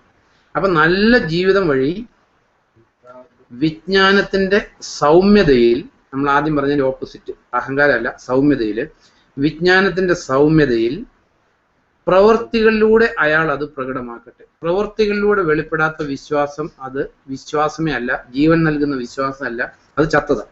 പ്രവൃത്തിയില്ലാത്ത വിശ്വാസം ചത്തതാണ്. യാക്കോബ് എഴുതി വന്നിട്ട് പറഞ്ഞിരിക്കുന്നത്. അപ്പം നമ്മുടെ കൂട്ടത്തില് വിജ്ഞാനവും വിവേകവും ഉണ്ടോന്ന്, അല്ലെങ്കിൽ വിജ്ഞാനം എന്ന് പറഞ്ഞാൽ പൊതുവെ നമ്മുടെ കോണ്ടംപററി ക്രിസ്ത്യാനിറ്റിയിൽ വിജ്ഞാനമുണ്ട്. ബൈബിൾ നല്ലപോലെ അറിയാം, അല്ലെങ്കിൽ ബൈബിൾ കോളേജിൽ നിന്ന് പഠിച്ചിട്ടുണ്ട്, അല്ലെങ്കിൽ അതിൽ ഡോക്ടറേറ്റ് എടുത്തിട്ടുണ്ട്, തിയോളജിയിൽ ഒത്തിരി പഠിച്ചിട്ടുണ്ട്. ഈ തിയോളജിയിലൊക്കെ പലരും പഠിച്ച് ഡിഗ്രി എടുത്തേക്കുന്നതും PhD എടുത്തേക്കുന്നതും ഒക്കെ മനുഷ്യനെ വിഡ്ഢികളാക്കുന്ന ചില കാര്യങ്ങളാണ്. ഏതെങ്കിലും ചില തമിഴ്നാട്ടിലൊരു യൂണിവേഴ്സിറ്റി ഉണ്ട്, ഞാൻ വായിച്ചിട്ടുണ്ട്, 15,000 രൂപ കൊടുത്താൽ ഡോക്ടറേറ്റ് കിട്ടും. പല സുവിശേഷ പ്രസംഗകരുടെയും ഡിഗ്രി ഡോക്ടറേറ്റ് ഈ തമിഴ്നാട്ടിലെ ആ യൂണിവേഴ്സിറ്റിയിൽ നിന്ന് കിട്ടിയേക്കുന്നതാണ്. അവരുടെ ലിസ്റ്റ് ഞാൻ വായിച്ചിട്ടുണ്ട്, പേര് പറയുന്നില്ല. അറിയപ്പെടുന്ന പലരുടെയും ഡിഗ്രി 15,000 രൂപ കൊടുത്ത് കിട്ടിയേക്കുന്ന PhD ഡോക്ടർ. അപ്പൊ അതൊക്കെ പോട്ടെ. അപ്പൊ നമ്മൾ അറിയേണ്ട ഒരു കാര്യം, ഈ നമ്മൾ ശരിക്കും ദൈവത്തിന്റെ മുമ്പിൽ വിജ്ഞാനമുള്ള അല്ലെങ്കിൽ വിവേകമുള്ള ഒരു ക്രിസ്ത്യ വിശ്വാസി ആകണമെങ്കിൽ there is no other way. നല്ല ജീവിതം വഴി വിജ്ഞാനത്തിന്റെ നല്ല ജീവിതം ഉള്ളവർക്ക് കൂടെ വരാൻ ചാൻസ് ഉള്ളത് എന്താ? അഹങ്കാരം വരാൻ ചാൻസ് ഉണ്ട്. പറയും ഞങ്ങൾ മറ്റുള്ളവരെ പോലെയല്ല, ഞങ്ങൾ നല്ല ജീവിതം നയിക്കുന്നവരാണ്, ഞങ്ങൾ എന്താ പറയുന്നത്, ഇന്നത്തെ ദുരുപദേശങ്ങളൊന്നും ഞങ്ങളുടെ കൂടെ ഇല്ല. അപ്പൊ നമ്മളങ്ങനെ പ്രാക്ടീസ് ചെയ്താൽ അപ്പൊ പിശാച് പെട്ടെന്ന് കൊണ്ടുവരുന്ന അഹങ്കാരമായിരിക്കും. ഞങ്ങൾ മറ്റുള്ളവരിൽ നിന്നൊക്കെ ഡിഫറൻറ്റാ. ചുങ്കക്കാരന്റെയും പരീശന്റെയും ഉപമ നമ്മൾ വായിക്കുന്നില്ലേ? ചുങ്കക്കാരൻ പറഞ്ഞത് ഞങ്ങൾ ഈ ചുങ്കക്കാരനെ പോലെയൊന്നുമല്ല, ഞാൻ ഡിഫറൻറ്റാ. അപ്പോൾ എങ്ങനെയെങ്കിലും നമ്മൾ നല്ല വഴിക്ക് പോവുകയാണെങ്കിൽ അതിന് പിശാച് മുതലാക്കുന്നത് ഇങ്ങനെയാണ്. ഞങ്ങൾ മറ്റുള്ളവരിൽ നിന്ന് നല്ലതാണെന്നുള്ളൊരു ചിന്ത നമ്മുടെ ജീവിതത്തിൽ വന്നാൽ അപ്പൊ പിശാചിന് നമ്മൾ ഈ അധ്വാനിച്ചതെല്ലാം ഒരു ദിവസം കൊണ്ട് വൃഥാവായി തീരും.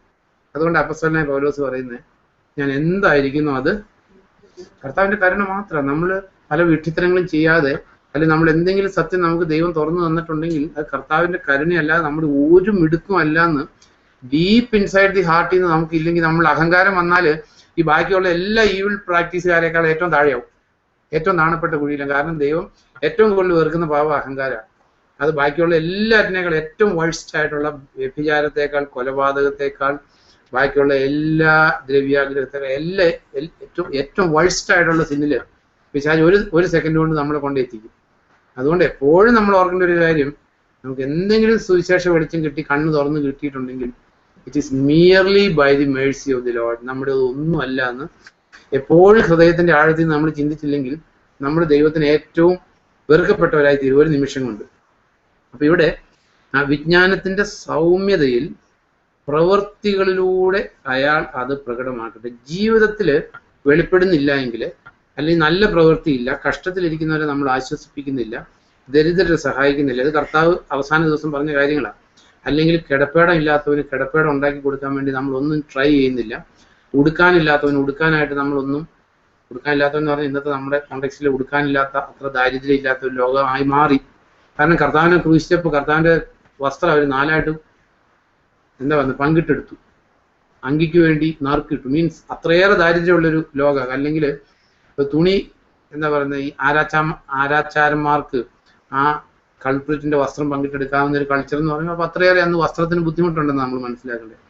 അപ്പൊ വിജ്ഞാനത്തിന്റെ സൗമ്യതയിൽ സൽപ്രവൃത്തികളിലൂടെ വെളിപ്പെടുന്നില്ല എങ്കിൽ നമുക്കൊരു വിജ്ഞാനവും ഇല്ല. നമ്മൾ എത്ര സുവിശേഷം പറയുന്നുണ്ടെങ്കിലും എന്തെല്ലാം ഒക്കെ ചെയ്യുന്നുണ്ടെങ്കിലും സൽപ്രവൃത്തികളിലൂടെ നമ്മുടെ വിശ്വാസം വെളിപ്പെടുന്നില്ലെങ്കിൽ നമുക്കൊരു വിജ്ഞാനവും ഇല്ല. ദെൻ പിന്നീട് എഴുതിയേക്കുന്നത്, നിങ്ങളുടെ ഹൃദയത്തിൽ കടുത്ത അസൂയയും സ്വാർത്ഥമോഹവും ഉണ്ട് എങ്കിൽ വമ്പ് പറഞ്ഞ് സത്യവിരോധം കാട്ടരുത്. ആദ്യം പറഞ്ഞ പോലെ തന്നെ അസൂയ, സ്വാർത്ഥമോഹം.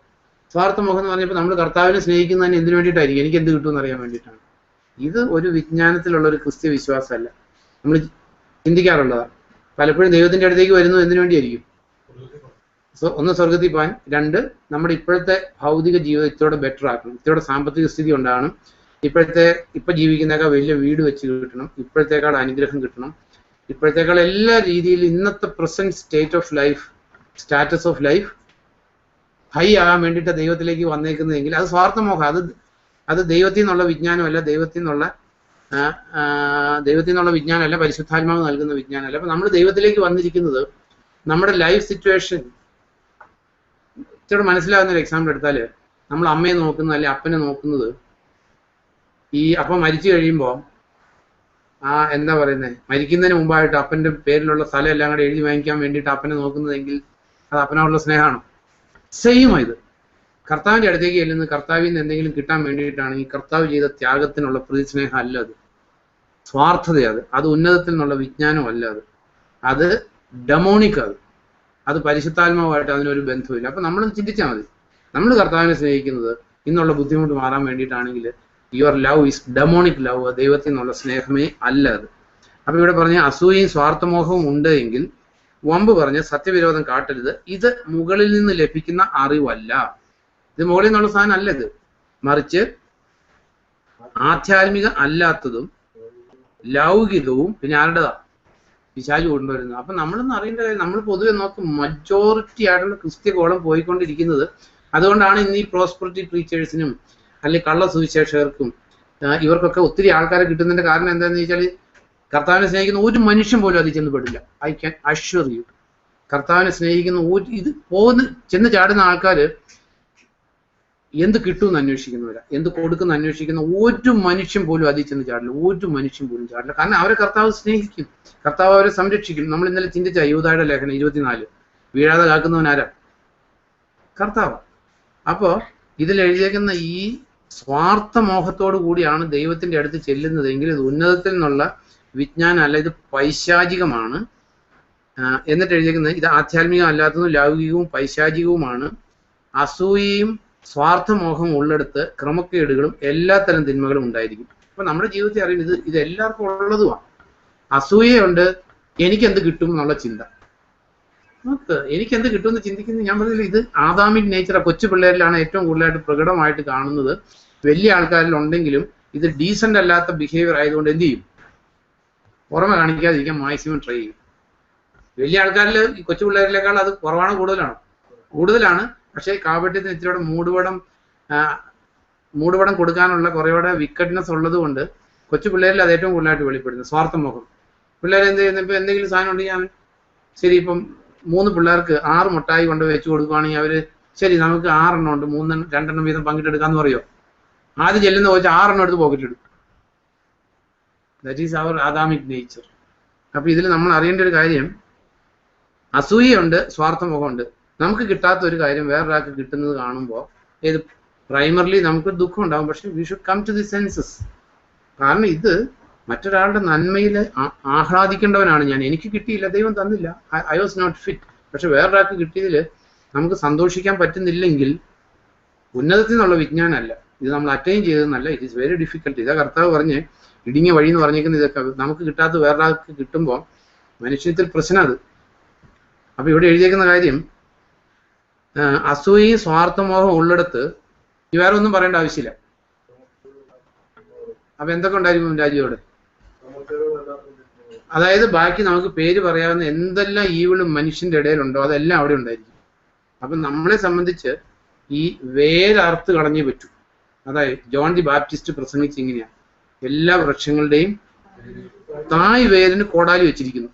കാരണം നിയമത്തിൽ തായ്വേരിനെ സംബന്ധിക്കുന്ന ഒരു കാര്യവും നിയമത്തിലില്ലായിരുന്നു. വ്യഭിചാരം ചെയ്യരുതെന്ന് മാത്രമേ ഉള്ളൂ. തായ്വേരിനെ സംബന്ധിക്കുന്ന ഒരു കാര്യമില്ല. ഹൃദയത്തിൽ എന്ത് ചിന്തിച്ചോ നോ പ്രോബ്ലം. കൊലപാതകം ചെയ്യാതിരുന്നാൽ മതി, അവൻ നശിച്ചു പോകട്ടെ എന്ന് ഹൃദയത്തിൽ ആഗ്രഹിക്കും. അവന് എന്താ പറയുന്നത്, ഏറ്റവും നികൃഷ്ടമായിട്ടുള്ള മരണം അവന് കിട്ടണമെന്ന് ഉള്ളിൽ ആഗ്രഹിച്ചാൽ നോ പ്രോബ്ലം. നിയമത്തിൽ യു ആർ ഓൾ റൈറ്റ്. തായ്വേരുമായിട്ട് ഒരു ബന്ധവും ഇല്ല നിയമത്തിന്. അതുകൊണ്ടാണ് കർത്താവിന്റെ വരവിനെ കുറിച്ച് ജോൺ ദി ബാപ്റ്റിസ്റ്റ് പറഞ്ഞപ്പോൾ പറഞ്ഞു, ഇനി തുടങ്ങിയുള്ള കാര്യത്തെക്കുറിച്ച് പറയുകയാണ്, എല്ലാ വൃക്ഷങ്ങളുടെയും ഇത് വേരിന് റൂട്ട് കോസുമായിട്ടുള്ള ട്രീറ്റ്മെന്റ് ന്യൂ ടെസ്റ്റാമെന്റിൽ. അപ്പൊ ഇവിടെ പറഞ്ഞിരിക്കുന്ന ഒരു കാര്യം, അപ്പൊ നമ്മളെ സംബന്ധിച്ച് ഇതെല്ലാവർക്കും ഉണ്ട്. We should try to come out of it. അസൂയുണ്ട്, സ്വാർത്ഥമോഹമുണ്ട്. നമ്മുടെ മക്കൾക്ക് കിട്ടണം, നമ്മുടെ വീട്ടുകാർക്ക് കിട്ടണം, എനിക്ക് കിട്ടണം. ജസ്റ്റ് ഓപ്പോസിറ്റ് 1 Corinthians 10:25 ഇതൊന്നും അൺഅറ്റൈനബിൾ അല്ല, ഇത് ദൈവത്താലേ സാധിക്കുകയുള്ളൂ. അതാണ് നമ്മൾ അറിഞ്ഞിരിക്കേണ്ട ഒരു കാര്യം. 1 Corinthians 10:25 പൗലോസ് എഴുതിയിരുന്നേ, ഓരോരുത്തരും സ്വന്തം നന്മയല്ല അയൽക്കാരന്റെ നന്മയാണ് നോക്കുന്നത്. അതെ, അതിങ്ങനെയായിരുന്നു വളരെ ഈസി ആയിരുന്നു രാജു. ഓരോരുത്തരും സ്വന്തം നന്മ മാത്രം നോക്കിയാൽ പോരാ, അയൽക്കാരൻ്റെ ഇതും കൂടെ നോക്കണം എന്നായിരുന്നു. It is very easy. നമ്മൾ ഇത് ചെയ്യാതെ ആരെങ്കിലും ഉണ്ടോ ലോകത്തില്? ടോട്ടലി അവനവന് വേണ്ടി മാത്രം ജീവിക്കുന്ന ഒരു മനുഷ്യനും ഇല്ല ലോകത്തിൽ. ഒരു നന്മയും ചെയ്യാത്ത ഏതെങ്കിലും മനുഷ്യനുണ്ടോ ലോകത്തിൽ? അപ്പൊ പിന്നെ അത് എല്ലാവർക്കും തുല്യരാകത്തുള്ളൂ. നമ്മൾ കർത്താവ് ചോദിക്കുന്ന പോലെ നമ്മളെ സഹായിക്കുന്നവരെ നമ്മൾ തിരികെ സഹായിച്ച എന്ത് മേന്മ? ചുങ്കക്കാർ പോലും അത് ചെയ്യുന്നില്ല. എന്നാൽ ശത്രുവിനെ നിങ്ങൾ സ്നേഹിക്കുക, നിങ്ങളെ ഉപദ്രവിക്കുന്നവർക്ക് വേണ്ടി പ്രാർത്ഥിക്കുക. ഇത് കിങ്ഡം ഓഫ് ഹെവനിലെ റൂളുകൾ, അല്ലെങ്കിൽ ഇത് ലോകത്തിലെ പ്രമാണം തന്നെ. യഹൂദനും ചെയ്തിരുന്നു ഇത്, അല്ലെങ്കിൽ നിയമത്തിലുള്ളവനും ചെയ്തിരുന്നു. ഇവിടെ പറഞ്ഞിരിക്കുന്ന ഓരോരുത്തരും സ്വന്തം നന്മയല്ല അയൽക്കാരന്റെ നന്മയാണ് നോക്കേണ്ടത്. ഇത് ഗ്ലോറിയസ് ലൈഫ്. ഇത് ഗ്ലോറിയസ് ലൈഫ് എന്ന് പറയുന്നത് ഇങ്ങനെ ജീവിക്കുന്ന ഒരു മനുഷ്യൻ, ഹീസ് ടോട്ടൽ കവർ ഇൻഷുറൻസിൽ ജീവിക്കുന്ന ഒരു മനുഷ്യനാണ്.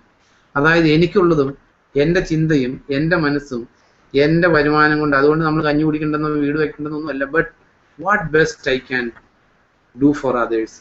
എനിക്ക് ഏറ്റവും മിനിമം എൻ്റെ റിസോഴ്സ് അല്ലെ എൻ്റെ വരുമാനത്തിൽ ഏറ്റവും മിനിമം എൻ്റെ ആവശ്യങ്ങൾക്ക് വേണ്ടി ഉപയോഗിച്ചിട്ട് മറ്റില്ലാത്തവനെ എനിക്ക് എങ്ങനെ സഹായിക്കാം, അല്ലെങ്കിൽ ദുരിതത്തിലിരിക്കുന്നവനെ എനിക്ക് എങ്ങനെ ഹെൽപ്പ് ചെയ്യാൻ പറ്റുമെന്ന് ചിന്തിക്കുമ്പോൾ you are under a very powerful protective അംബ്രലയുടെ അണ്ടറിൽ വരുക. ദൈവത്തിന്റെ സംരക്ഷണത്തിലേക്കാണ് വരുന്നത്. ഇത് നമ്മൾ ചെയ്യുന്നത് എന്താണെന്ന് വെച്ചാൽ നമ്മുടെ റിസോഴ്സ് വെച്ച് നമ്മളെ ബെസ്റ്റ് ആക്കാൻ നമ്മൾ നോക്കിക്കൊണ്ടിരിക്കുക. അപ്പൊ നമ്മുടെ കഴിവിന് നമുക്ക് അറ്റൈൻ ചെയ്യാൻ പറ്റുന്നത് നമ്മുടെ ജീവിതത്തിൽ അറ്റൈൻ ചെയ്യാൻ പറ്റുന്നുള്ളൂ. എന്നാൽ നമ്മുടെ ജീവിതത്തിൽ ഞാൻ പറഞ്ഞല്ലോ, ഈ പറഞ്ഞ പോലെ തന്നെ നമ്മൾ ജീവിക്കേണ്ടെന്ന് നമ്മുടെ കാര്യങ്ങൾ നോക്കണം, ബട്ട് ഏറ്റവും മിനിമം ആയിട്ട്. അത് നമ്മൾ ആദ്യം ചിന്തിച്ച് റോമാലേഖനം 12 എഴുതിയേക്കുന്ന ഔദ്ധ്യത്വം വെടിഞ്ഞ് എളിയവരുടെ നിലയിലേക്ക് വരും. ഇത് പ്രാക്ടീസ് ചെയ്യാൻ എളുപ്പമാണെന്നോ നേടിയെടുത്തുന്നോ തികഞ്ഞൊന്നല്ല, but we should strive hard. നമ്മൾ നോക്ക്, നമ്മുടെ നാട്ടിലൊക്കെ നമ്മൾ കാണുന്ന കാര്യങ്ങൾ, ഈ കാര്യങ്ങളിലൊന്നും ഏതോ ഒരു പോയറ്റ് എഴുതിയിട്ടുണ്ട്, എന്താ കീശയിൽ എന്താ കീശ കാശ് എന്നൊക്കെ പറഞ്ഞിട്ട് എന്തോ, എനിക്ക് ശരിക്കും ഓർമ്മയില്ല.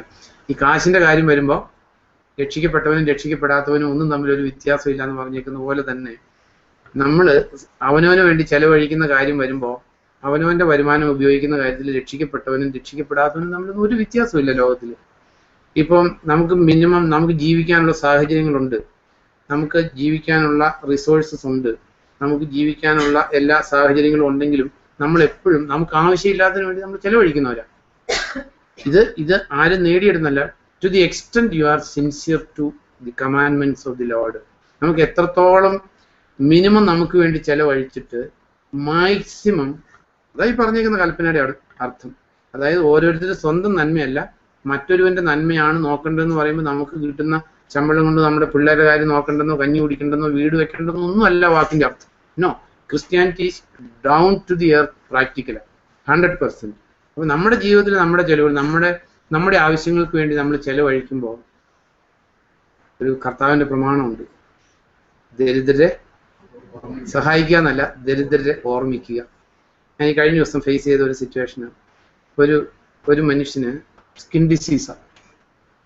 അത് അക്യൂട്ടായിട്ടുള്ള, ശരിക്കും ജോബിന്റെ പുസ്തകത്തിൽ എഴുതിയേക്കുന്ന പോലെ അങ്ങ് ഈ സെയിം വേർഡ് എന്നോട് പറഞ്ഞു, ചിരട്ടപ്പൂട് കൊണ്ട് മാന്തുവാണ്. ചിരട്ടപ്പൂട് കൊണ്ട്. കാരണം ഏതോ ഒരു മെഡിസിൻ്റെ അലർജി പിടിച്ചേക്കുന്ന ഡോക്ടർ പറഞ്ഞേക്കുന്ന മരണം വരെ ഇതിങ്ങനെയായിരിക്കും എന്ന് പറഞ്ഞിരിക്കുന്നു. ചിരട്ടപ്പൂട് കൊണ്ട് മാന്തുവാണ്. ഏതോ ഒരു ഓയിൻമെന്റ് തേക്കുമ്പോൾ റിലീഫ് കിട്ടും. ഒരു കൂട് ഓയിൻമെന്റ് മേടിച്ചാൽ ഒരു തവണ അപ്ലൈ ചെയ്യാനുള്ളൂ, കാരണം കംപ്ലീറ്റ് ശരീരം അപ്ലൈ ചെയ്യണം. അപ്പോൾ they are finding it difficult to buy the ointment. നോക്ക്, ആ ലേഡി പറഞ്ഞത് 1500 രൂപ ഉണ്ടെങ്കിൽ ഓയിൻമെന്റ് മേടിക്കാൻ തികയില്ലാന്ന്. It is $30. നമ്മൾ പലപ്പോഴും ചെലവഴിക്കും $30 എത്ര ലാഘവ ബുദ്ധിയോടുകൂടി ചെലവഴിക്കും. കർത്താവിന്റെ കൽപ്പനയാണ്, ദരിദ്രരെ ഓർമ്മിക്കണം. നമ്മൾ ഓരോ പൈസ ദുർവ്യയം ചെയ്യുമ്പോഴും നമുക്ക് ഇതൊരു മനുഷ്യന് സൗഖ്യം കൊടുക്കും. അല്ലെങ്കിൽ ഒരു കിഡ്നി ഇല്ലാത്ത ഒരാൾക്ക് ഒരു ഡയാലിസിസ് ചെയ്യാൻ പറ്റും. നമ്മൾ പലപ്പോഴും ദുർവ്യയം ചെയ്യുന്നത് നമ്മുടെ ആവശ്യങ്ങൾക്ക് വേണ്ടി ചെലവഴിക്കേണ്ടെന്നല്ല. ഈ ദൈവത്തിന്റെ വചനത്തിൽ പറഞ്ഞേക്കുന്നത്, ഇവിടെ പറഞ്ഞേക്കുന്നത് അസൂയയും സ്വാർത്ഥമോഹയും, സ്വാർത്ഥതയാണ് മനുഷ്യനെ ഇതിനെല്ലാം ചെലവഴിപ്പിക്കുന്നത്. സ്വാർത്ഥതയും ഉള്ളിടത്ത് ബാക്കി എല്ലാ പാപവും വരും എന്ന് പറഞ്ഞാൽ അവിടെ വ്യഭിചാരം വരും, ദുർനയനം വരും, ദ്രവ്യാഗ്രഹം വരും, സ്നേഹമില്ലായ്മ വരും, എല്ലാ ഈവിളും വരും. To the extent you are becoming unselfish, ദൈവത്തിന്റെ ക്വാളിറ്റീസ് ആൻഡ് ക്യാരക്ടേഴ്സ് ദൈവം തരും. നമ്മൾ അനുഭവിക്കുന്ന നന്മ അനുഭവിക്കാത്ത മനുഷ്യനെ കുറിച്ച് ചിന്തിക്കുമ്പോൾ, അല്ലെങ്കിൽ ലെസ് പ്രിവിലേജ്ഡ് ആയിട്ടുള്ള മനുഷ്യനെ കുറിച്ച് ചിന്തിക്കാതിരിക്കുന്ന മനുഷ്യൻ രക്ഷിക്കപ്പെട്ടു. എവിടെ നിന്ന് രക്ഷിക്കപ്പെട്ടേക്കുന്നത്? ഏതിൽ നിന്ന് രക്ഷിക്കപ്പെട്ടേക്കുന്നത്? ഇതൊരു എന്താ പറയുക, നമ്മൾ നെയ്യപ്പം എന്ന് പറയുന്ന പോലെ വെറും ഒരു 21ാം നൂറ്റാണ്ടിലെ ഒരു സൗന്ദര്യ വാക്കെന്നല്ലാതെ ഒന്നിൽ നിന്നും രക്ഷിക്കപ്പെട്ടിട്ടില്ല. തീത്തോസിന്റെ ലേഖനത്തിൽ പൗലോസ് പറയാ, അവർ ദൈവത്തെ അറിയുന്നു എന്ന് നടിക്കുന്നെങ്കിലും അവരുടെ ജീവിതം, സ്വാർത്ഥത നിറഞ്ഞ ജീവിതം, ലാവിഷായിട്ടുള്ള ജീവിതം, ലക്ഷൂറിയസ് ആയിട്ടുള്ള ജീവിതം മുഖാന്തരമായിട്ട് അവർ കാണിക്കുന്നത് ഈ 2000 വർഷം മുമ്പ് ജീവിച്ച തച്ചനെ അവർ അറിഞ്ഞിട്ടില്ലെന്ന്. അപ്പൊ ഇതില് എഴുതിയിരിക്കുന്ന കാര്യം വീണ്ടും വായിച്ചു നോക്കി. അപ്പോൾ ഇത് ലൗകികവും പൈശാചികവുമാണ്. അസൂയയും സ്വാർത്ഥമോഹവും ഉള്ളിടത്ത് ക്രമക്കേടുകളും എല്ലാ തരം തിന്മകളും ഉണ്ടായിരിക്കും. മുകളിൽ നിന്നുള്ള ജ്ഞാനമാകട്ടെ, അതാണ് നമുക്ക് ഉണ്ടായിരിക്കേണ്ടത്. മുകളിൽ നിന്നുള്ള ജ്ഞാനമാകട്ടെ ഒന്നാമത് പരിശുദ്ധമാകും. Holiness, worship the lord in the beauty of holiness. അതാ ദൈവത്തിന്റെ വചനത്തിൽ എഴുതിയേക്കുന്നത്. വിശുദ്ധിയില്ലാത്തടത്ത് ദൈവം ഇല്ല. കാരണം ദൈവം വിശുദ്ധനാണ്. ഞാൻ വിശുദ്ധനായിരിക്കുന്ന പോലെ നിങ്ങളും വിശുദ്ധരായിരിക്കും. Worship the lord in the beauty of holiness. വേറെ സ്ഥലത്ത് എഴുതിയേക്കുന്ന വിശുദ്ധ വസ്ത്രാലങ്കൃതരായിട്ട് ദൈവത്തെ സ്തുതിക്കുക, ആരാധിക്കുക. അപ്പൊ അതിന് പലപ്പോഴും ചില ആൾക്കാർ വെള്ള വസ്ത്രം ധരിക്കും. ഇവിടെ എഴുതിയേക്കുന്ന വിശുദ്ധ വസ്ത്രാലങ്കൃതരായിട്ടെന്ന് പറഞ്ഞേക്കുന്നത് തുണി ധരിക്കുന്ന കാര്യങ്ങളൊന്നുമല്ല. ഇത് ഹോളിനെസ് നമ്മുടെ വസ്ത്രമായിരിക്കണം. ഇവിടെ എഴുതിയേക്കുന്നത് മുകളിൽ നിന്നുള്ള വിജ്ഞാനം. ഒന്നാമത് അത് വിശുദ്ധമാണ്. വിശുദ്ധിക്ക് പവറുണ്ട്. വിശുദ്ധമായിട്ടുള്ള നോട്ടത്തിന് ശക്തിയുണ്ട്. അശുദ്ധിക്ക് എല്ലാ ബലഹീനതയുണ്ട്. അപ്പൊ ഇതിൽ എഴുതിയേക്കുന്ന ഒന്നാമത് അത് പരിശുദ്ധമാകുന്നു. അതുപോലെ അത് രണ്ടാമത് എന്തായിരിക്കും? മുകളിൽ നിന്നുള്ള വിജ്ഞാനം. രാജു കിട്ടിയോ? യാക്കോബ് 3:17, പേജ് 319. മുകളിൽ നിന്നുള്ള ജ്ഞാനമാകട്ടെ ഒന്നാമത് പരിശുദ്ധമാകുന്നു. അപ്പൊ നമ്മൾ അറിയേണ്ട ഒരു കാര്യം, വിശുദ്ധരുടെ സമ്മേളനം, ലേഖനങ്ങളൊക്കെ എഴുതിയപ്പോൾ പൗലോസ് എഴുതി, യാക്കോബ് എഴുതി, പത്രോസ് എഴുതി. ലേഖനങ്ങൾ എഴുതി ആർക്കാ? വിശുദ്ധർക്കാ. അത് ഗീയോറിസ് ഉണ്ണിയാളിനും സെബസ്ത്യാനോസ് ഉണ്ണിയാളിനും എഴുതിയ ലേഖനമല്ല ഇത്. അവിടെ ജീവിച്ചിരുന്ന മനുഷ്യർക്ക് എഴുതിയേക്കുന്ന ലേഖന. എഫേസോസിലുള്ള വിശുദ്ധര്, കൊളോസോസിലുള്ള വിശുദ്ധര്. അപ്പോ ഒരു ക്രിസ്ത്യ സഭ എന്ന് പറഞ്ഞാൽ അസംബ്ലി ഓഫ് ദി സെയിൻസ്. അവിടെ അശുദ്ധിക്ക് സ്ഥാനമില്ല, അവിടെ ചീത്ത വിചാരങ്ങൾക്ക് സ്ഥാനമില്ല, ഇമ്മൊറാലിറ്റിക്ക് സ്ഥാനമില്ല, അവിടെ ഇതിനൊന്നും സ്ഥാനമില്ല. അവിടെ ഒന്നാമത് പരിശുദ്ധമാകുന്നു. അതുപോലെ അത് ശാന്തമാണ്. പക്ഷെ പൊതുവെ വിശുദ്ധർ കൂടി വരുന്നിടത്ത് ഇന്ന് ശാന്തത കാണാറില്ല. ഉണ്ടോ? ശാന്തമായ അതിനെ കുറിച്ച് എന്ത് പറയും? രാജു? അല്ല, ഉണർവില്ല എന്ന് പറയും. അവിടെ ആത്മാവില്ല എന്ന് പറയും. പക്ഷെ അപ്പൊ ഈ ശാന്തത ഇല്ലാത്തടത്ത് എന്തില്ലാന്നാ നമ്മൾ ദൈവത്തിന്റെ വചനത്തിൽ പഠിക്കുന്നത്? ശാന്തത ഇല്ലാത്തടത്ത് എന്തില്ലാന്നാ ഇപ്പൊ വായിച്ച കാര്യം. എന്താ രാജ്യം? മുകളിൽ നിന്നുള്ള വിജ്ഞാനം ശാന്തമാണ്. അപ്പൊ ശാന്തത ഇല്ലാത്തടത്ത് എന്തില്ല? മുകളിൽ നിന്നുള്ള വിജ്ഞാനം ഇല്ല, അവിടെയുള്ള വിജ്ഞാനം ഇത് ലൗകികവും പൈശാചികവും ആധ്യാത്മികം അല്ലാത്തതും. എക്സാമ്പിൾ മാത്യു ചാപ്റ്റർ 12 എടുക്കുമ്പോൾ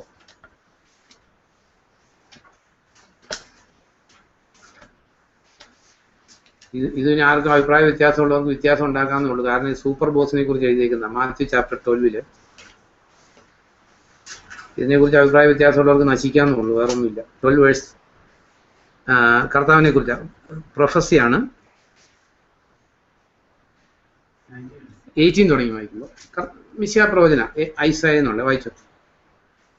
12:18 തുടങ്ങി വായിക്കുമ്പോൾ ആരെ കുറിച്ചാ? കർത്താവിനെ കുറിച്ചാ. വായിച്ചു. ഇതാ ഞാൻ തെരഞ്ഞെടുത്ത എന്റെ ദാസൻ, എനിക്ക് പ്രിയപ്പെട്ടവൻ, അവനിൽ എന്റെ ആത്മാവും പ്രസാദിപ്പിക്കുന്നു. ഞാൻ എന്റെ ചൈതന്യം അവന്റെ മേൽ ആവസിപ്പിക്കും. അവൻ വിജാതീയരോട് ന്യായവിധി പ്രഖ്യാപിക്കും. അവൻ തർക്കിക്കുകയോ ബഹളം വയ്ക്കുകയോ ഇല്ല. തെരുവുകളിൽ ആരും അവന്റെ സ്വരം കേൾക്കുകയില്ല. അതെ, അപ്പൊ അവിടെ എഴുതിയേക്കുന്നേ ബഹളം വയ്ക്കുന്ന ഒരാളായിരുന്നില്ല കർത്താവ്. കർത്താവിനെ കുറിച്ച് ഒന്ന് ചിന്തിച്ചത്, അട്രാക്റ്റീവ് പേഴ്സണാലിറ്റി. അവന്റെ അധരങ്ങളിൽ നിന്ന് വീഴുന്ന ലാവണ്യമുള്ള വാക്കുകൾ കേൾക്കാൻ എല്ലാവരും അവന്റെ അധരങ്ങളിലോട്ട് നോക്കിയിരുന്നു. ബഹളം വെച്ചിട്ടില്ല കർത്താവ്. അല്ലെങ്കിൽ പ്രസംഗത്തിനിടയിൽ ഞാൻ പറയുന്നില്ല, ഭയങ്കരമായിട്ട് ഇടയ്ക്ക് ഇങ്ങനെ ഇമോഷണലായിട്ട് പൊട്ടിത്തെറിക്കുന്ന ഒരു പ്രസംഗനായിരുന്നില്ല കർത്താവ്. കർത്താവ് പ്രസംഗിച്ചു, എല്ലാം പ്രസംഗിക്കുക ചെയ്തുകൊണ്ടിരുന്നു. കർത്താവിന്റെ ലാവണ്യമുള്ള വാക്കുകൾ. അപ്പോൾ അവിടെ എഴുതിയേക്കുന്ന കർത്താവ് തർക്കിച്ചിട്ടില്ല, ബഹളം വെച്ചിട്ടില്ല. Let us come back to ഈ യാക്കോബിലേക്ക് വരുമ്പോൾ, അപ്പോൾ ഉന്നതത്തിൽ നിന്നുള്ള വിജ്ഞാനമുള്ള സ്ഥലങ്ങൾ അവർ ഈ ബഹളം വയ്ക്കുന്ന സ്ഥലങ്ങളെ കുറിച്ച്, ബഹളം വയ്ക്കുന്ന ആൾക്കാരെ കുറിച്ച് എൻ്റെ ലൈഫ് ഒബ്സർവേഷൻ ആണ്, ആരും സ്വീകരിക്കണമെന്നില്ല. അത് മിക്കവാറും അകത്തൊന്നും ഇല്ലാത്തവരാ. That is my observation. സ്വീകരിക്കണമെന്നില്ല. അതായത് ഈ ബഹളം വയ്ക്കുന്ന ആൾക്കാരെ എനിക്ക് എൻ്റെ എക്സ്പീരിയൻസിൽ ഞാൻ കണ്ടേക്കുന്ന അകത്തൊന്നുമില്ല. അപ്പൊ ഇവിടെ എഴുതിയേക്കുന്നത് ഉന്നതത്തിൽ നിന്നുള്ള വിജ്ഞാനം ഉള്ള ആൾക്കാർ വ്യാപരിക്കുന്നിടത്ത് ഒന്നാമത് അവിടെ വിശുദ്ധി ഉണ്ടായിരിക്കും. അവർ ശാന്തം, പിന്നെ എന്തായിരിക്കും? സൗമ്യം. നമ്മൾ ആദ്യം ചിന്തിച്ച് ഹമ്പിൾ ആയിരിക്കും അവർ. അതാണ് നമ്മൾ ചിന്തിച്ച് വന്ന പോയിന്റ്. സൗമ്യവും യുക്തിസഹം എന്ന് പറഞ്ഞാൽ റീസൺ ഉണ്ട്, അല്ലാതെ എന്തെങ്കിലും ആരെങ്കിലും പറയുന്ന പൊട്ടത്തരം വിശ്വസിക്കുന്ന ആൾക്കാരായിരിക്കില്ല അവർ. റീസൺ ഉള്ളവരായിരിക്കും, ബുദ്ധി. കാരണം Christian faith is an intellectual faith. പൗലോസ് എഴുതുമ്പോൾ എല്ലാം അവരോട് പറയുന്നുണ്ട്, ബുദ്ധിയുള്ളവരോട് എന്ന പോലെ ഞാൻ സംസാരിക്കുന്നത്. വായിച്ചിട്ടില്ലേ 1 കൊരിന്ത്യർ 10? ബുദ്ധിയുള്ളവരോട് എന്ന പോലെ ഞാൻ സംസാരിക്കുന്നു, ചിന്താശക്തി ഉള്ളവരോട് എന്ന പോലെയാണ് ഞാൻ സംസാരിക്കുന്നത്. അപ്പൊ ക്രിസ്ത്യൻ ഫെയ്ത്ത് എന്ന് പറയുന്നത് ഒരു ഫൂളിഷ് ഫെയ്ത്ത് അല്ല. ആരെങ്കിലും എന്തെങ്കിലും പറഞ്ഞു കേട്ടു വിശ്വസിച്ചു, അല്ലെങ്കിൽ ആരെങ്കിലും ചെയ്യുന്നത് അനുകരിച്ചു, ആ ആള് ചെയ്തു അതുകൊണ്ട് ഞാൻ ഇത് ചെയ്തു. No, you must be intellectually convinced. I will, ഞാൻ മനസ്സിലാക്കിയിട്ട് വിശ്വസിക്കണം, അറിഞ്ഞ് വിശ്വസിക്കണം. അറിയാത്ത വിശ്വാസത്തിനെയാണ് സൂപ്പർസ്റ്റിഷൻ എന്ന് പറയുന്നത്. അപ്പൊ ഇതില് യുക്തിസഹമാണ്, കരുണാപൂരിതമാണ്, കമ്പാഷനേറ്റ്. കർത്താവിന് അവരെ കണ്ടപ്പോൾ അനുകമ്പ തോന്നി. അപ്പൊ നമുക്ക് അനുകമ്പ ഇല്ലെങ്കിൽ, നമ്മൾ ക്രൂവലാണെങ്കിൽ അത് ഉന്നതത്തിൽ നിന്നുള്ള വിജ്ഞാനമല്ല. കരുണാപൂരിതവും സത്ഫലദായകവുമാണ്, അചഞ്ചലവും നിഷ്കപടവുമാണ്. അപ്പൊ ഇത് അചഞ്ചലമാണ്. കുറച്ച് ദിവസത്തേക്ക് നല്ല സ്റ്റഡി, പിന്നെ കുറെ ദിവസം കഴിയുമ്പോൾ ഇല്ല, അല്ലെങ്കിൽ സ്റ്റഡിയാ. കാരണം ഇതൊരു ഇമോഷണൽ ഫ്ലക്ച്വേഷൻ അല്ല ക്രിസ്ത്യൻ ഫെയ്ത്ത് എന്ന് പറയുന്നത്. ഇത് ഒരു തീരുമാനം, വികാര വിക്ഷോഭങ്ങളല്ല. ഇതൊരു തീരുമാനം, ഒരു വേ ഓഫ് ലൈഫ്, ഒരു ഡിസിഷനും. കല്യാണം കഴിക്കുന്ന പോലെ. കല്യാണം കഴിക്കാൻ ശരി, ശരി അന്ന് തൽക്കാലം ഈ പെണ്ണ് കല്യാണം കഴിച്ചേക്കാം, പിന്നെ ആലോചിക്കാന്ന് പറഞ്ഞാണ് കല്യാണം കഴിക്കുന്നത്. It's A permanent decision. അത് ഏറ്റു പറയുന്നത് എന്താ? അല്ലെങ്കിൽ ഇനി മരണം നമ്മെ വേർപെടുത്തും വരെ. ഇത് ക്രിസ്ത്യൻ ഫെയ്ത്ത്. അല്ലാതെ ഇത് വെൽ തോട്ടാണ്. അല്ലാതെ ആരെങ്കിലും എവിടെയെങ്കിലും പറഞ്ഞപ്പോൾ ശരി എൻ്റെ നടുവിനൊരു ഉളുക്കുണ്ടായിരുന്നു, ഉളുക്ക് മാറി, അല്ലെങ്കിൽ കാലേക്കടെ ഒരു ചൂട് കയറി, ചെവിക്ക് ചൂട് വന്നു, എൻ്റെ ഉള്ളിൽ നിന്നൊരു ഇത് വന്നു, ഒരു ഡാൻസ് കളിച്ചു. ഇതൊന്നും അല്ല Christian faith. It's well thought. ഇത് തീരുമാനം എടുത്താൽ അതിന് അപ്സ് ആൻഡ് ഡൗൺസ് വരുമ്പോൾ മാറുന്നതല്ല. യുക്തിസഹമാണ്, അചഞ്ചലമാണ്, ഇത് നിഷ്കപടമാണ്. ഇതിനകത്ത് കാപട്യമില്ല, പരമാർത്ഥ ഹൃദയം മാത്രമേ ഉള്ളൂ. ഹൃദയത്തിൽ ഒന്ന് വെച്ച് വായിൽ നിന്ന് വേറൊന്ന് പറയുന്നത് ക്രിസ്ത്യാനിറ്റിയുടെ പാർട്ടേ അല്ല. അത് പൈശാചികമാണ്, ലൗകികമാണ്, ആധ്യാത്മികം അല്ലാത്തത്, ദൈവത്തിന്റെ ആത്മാവിൽ നിന്നുള്ളതല്ല. അപ്പൊ നമ്മുടെ ജീവിതത്തിൽ ബി ട്രാൻസ്പെറന്റ്. അതാ നമ്മൾ പുതിയ ആകാശം പുതിയ ഭൂമിയൊക്കെ കാണുന്നിടത്ത് അവിടെ നമ്മൾ വായിക്കുന്നത് എന്താ? ട്രാൻസ്പെറന്റ് ആയിട്ടുള്ള ഗോൾഡ് കണ്ട്. അങ്ങനെ ഗോൾഡ് നമ്മൾ കണ്ടിട്ടില്ല. സുതാര്യമായ സ്വർണം. അപ്പൊ നമ്മുടെ ജീവിതത്തിൽ എഴുതിയിരിക്കുന്നതിന്റെ അർത്ഥം എന്താണെന്ന് വെച്ചാൽ നമ്മൾ സുതാര്യമായിരിക്കണം. നമ്മുടെ വായിൽ നിന്നൊന്ന് പറഞ്ഞ് ഹൃദയത്തിൽ വേറൊന്ന് വരുന്ന ഒരവസ്ഥ ജീവിതത്തിൽ ഒരിക്കലും വരരുത്. ഒരിക്കലും വരരുത്. അങ്ങനെ വരുന്നെങ്കിൽ അത് മറ്റൊരാളുടെ വിജ്ഞാനം, ലൂസിഫറിന്റെ, പരിശുദ്ധാത്മാവിൻ്റെതല്ല. ലൂസിഫർ പറഞ്ഞു ഇത് വിറ്റ് ദരിദ്രർക്ക് കൊടുക്കാൻ പാടില്ലായിരുന്നു, എത്ര നല്ലതായിരുന്നു. ഹൃദയത്തിൽ എന്തായിരുന്നു? ഇത് നമ്മുടെ ജീവിതത്തിൽ ഒരിക്കലും വരരുത്. അബ്രാഹാം പറഞ്ഞു, ഇവിടെ എൻ്റെ സഹോദരിയാണ്. പിന്നീട് ന്യായീകരിച്ച് പറയുന്നുണ്ട്, ഒരു രീതിയിൽ സഹോദരിയും കൂടെ ആണ്, സഹോദരിയാണ്. അങ്ങനെ ആയിരിക്കരുത് നമ്മുടെ ജീവിതത്തിൽ. അതൊക്കെ കഴിഞ്ഞു പോയ കാര്യങ്ങളെക്കുറിച്ചാണ്. അബ്രാഹാം ദൈവത്താൽ സ്വീകാര്യനായി, it is true. At the same time കർത്താവായ യേശുക്രിസ്തുവിനെ കുറിച്ച് നമ്മൾ ചിന്തിച്ചാൽ മതി. അപ്പസ്തോലന്മാര് അങ്ങനെ ജീവിത മാതൃകയിൽ ജീവിച്ചവരെ നമ്മുടെ മാതൃകയാക്കി അങ്ങനെ ജീവിക്കാനായിട്ട് നമ്മൾ പരിശ്രമിച്ചാൽ ദൈവം തീർച്ചയായിട്ടും എന്താ പറയുന്നത്, ക്രിസ്ത്യൻ വെർച്യൂസ്, ദിവ്യ സ്വഭാവത്തിൽ നമ്മൾ കൂട്ടാളികളാവും. ഇതിനേക്കാൾ വലിയ സമ്പത്തൊന്നുമില്ല. കർത്താവായ യേശുക്രിസ്തുവിന്റെ ക്യാരക്ടർ 2 പീറ്ററിൽ നമ്മൾ വായിക്കുന്നുണ്ട്, എടുക്കണ്ട. അവന്റെ ദിവ്യ സ്വഭാവത്തിൽ നമ്മളെ കൂട്ടാളികളാക്കും. അതാണ് ഏദൻ തോട്ടത്തിൽ നഷ്ടപ്പെടുത്തിയത്. ഏദൻ തോട്ടത്തിൽ നഷ്ടപ്പെടുത്തിയതല്ലായിരുന്നു, ദൈവസാദൃശ്യം നഷ്ടപ്പെടുത്തി. അപ്പൊ ഇന്ന് കർത്താവായ യേശുക്രിസ്തു വന്നത് മനുഷ്യൻ പാപം മുഖാന്തരം പിശാചിന് കീഴ്പ്പെടുത്തിയപ്പെട്ടപ്പോ നഷ്ടപ്പെട്ടതിനെ എല്ലാം മടക്കി തരാനായിട്ട്. അപ്പൊ ഈ ദിവ്യ സ്വഭാവം ഒരു ദിവസം കൊണ്ട് ഉണ്ടാകത്തില്ല. സ്റ്റെപ്പ് ബൈ സ്റ്റെപ്പായിട്ട് ചെറിയൊരു രീതിയിൽ കർത്താവിന്റെ സ്വഭാവത്തിലേക്ക്, ഇപ്പൊ നമ്മൾ വായിച്ച പോലെ ഉന്നതത്തിൽ നിന്നുള്ള വിജ്ഞാനം, ശാന്തമായിട്ടുള്ള വിജ്ഞാനം, അകത്ത് വെയിറ്റുള്ള ക്രിസ്ത്യാനിറ്റി, യുക്തിസഹമായിട്ടുള്ള ക്രിസ്ത്യാനിറ്റി, ദൈവം തന്നേക്കുന്ന ബുദ്ധിക്ക് അനുസരിച്ച് കൺവിൻസ്ഡ് ആയിട്ട് ബോധ്യം വന്നിട്ടുള്ള കാര്യം, ദൈവവചനത്തിൽ അടിസ്ഥാനമുള്ള. അപ്പൊ നമ്മളെ സംബന്ധിച്ച് ഗർവ് വെടിഞ്ഞ് നമ്മൾ ഒന്നുമല്ല ഏതുമല്ല എന്നുള്ള ഹൃദയാവസ്ഥയിൽ അല്ലെ. നോക്ക്, ഈ ലോകത്തിലെ ഒരു കൾച്ചർ എങ്ങനെയാന്ന് ചോദിച്ചാൽ വലിയ ആൾക്കാർ അടുത്തവരാന്ന് പറയാൻ പലർക്കും ഇഷ്ടമായിരിക്കും അല്ലെ.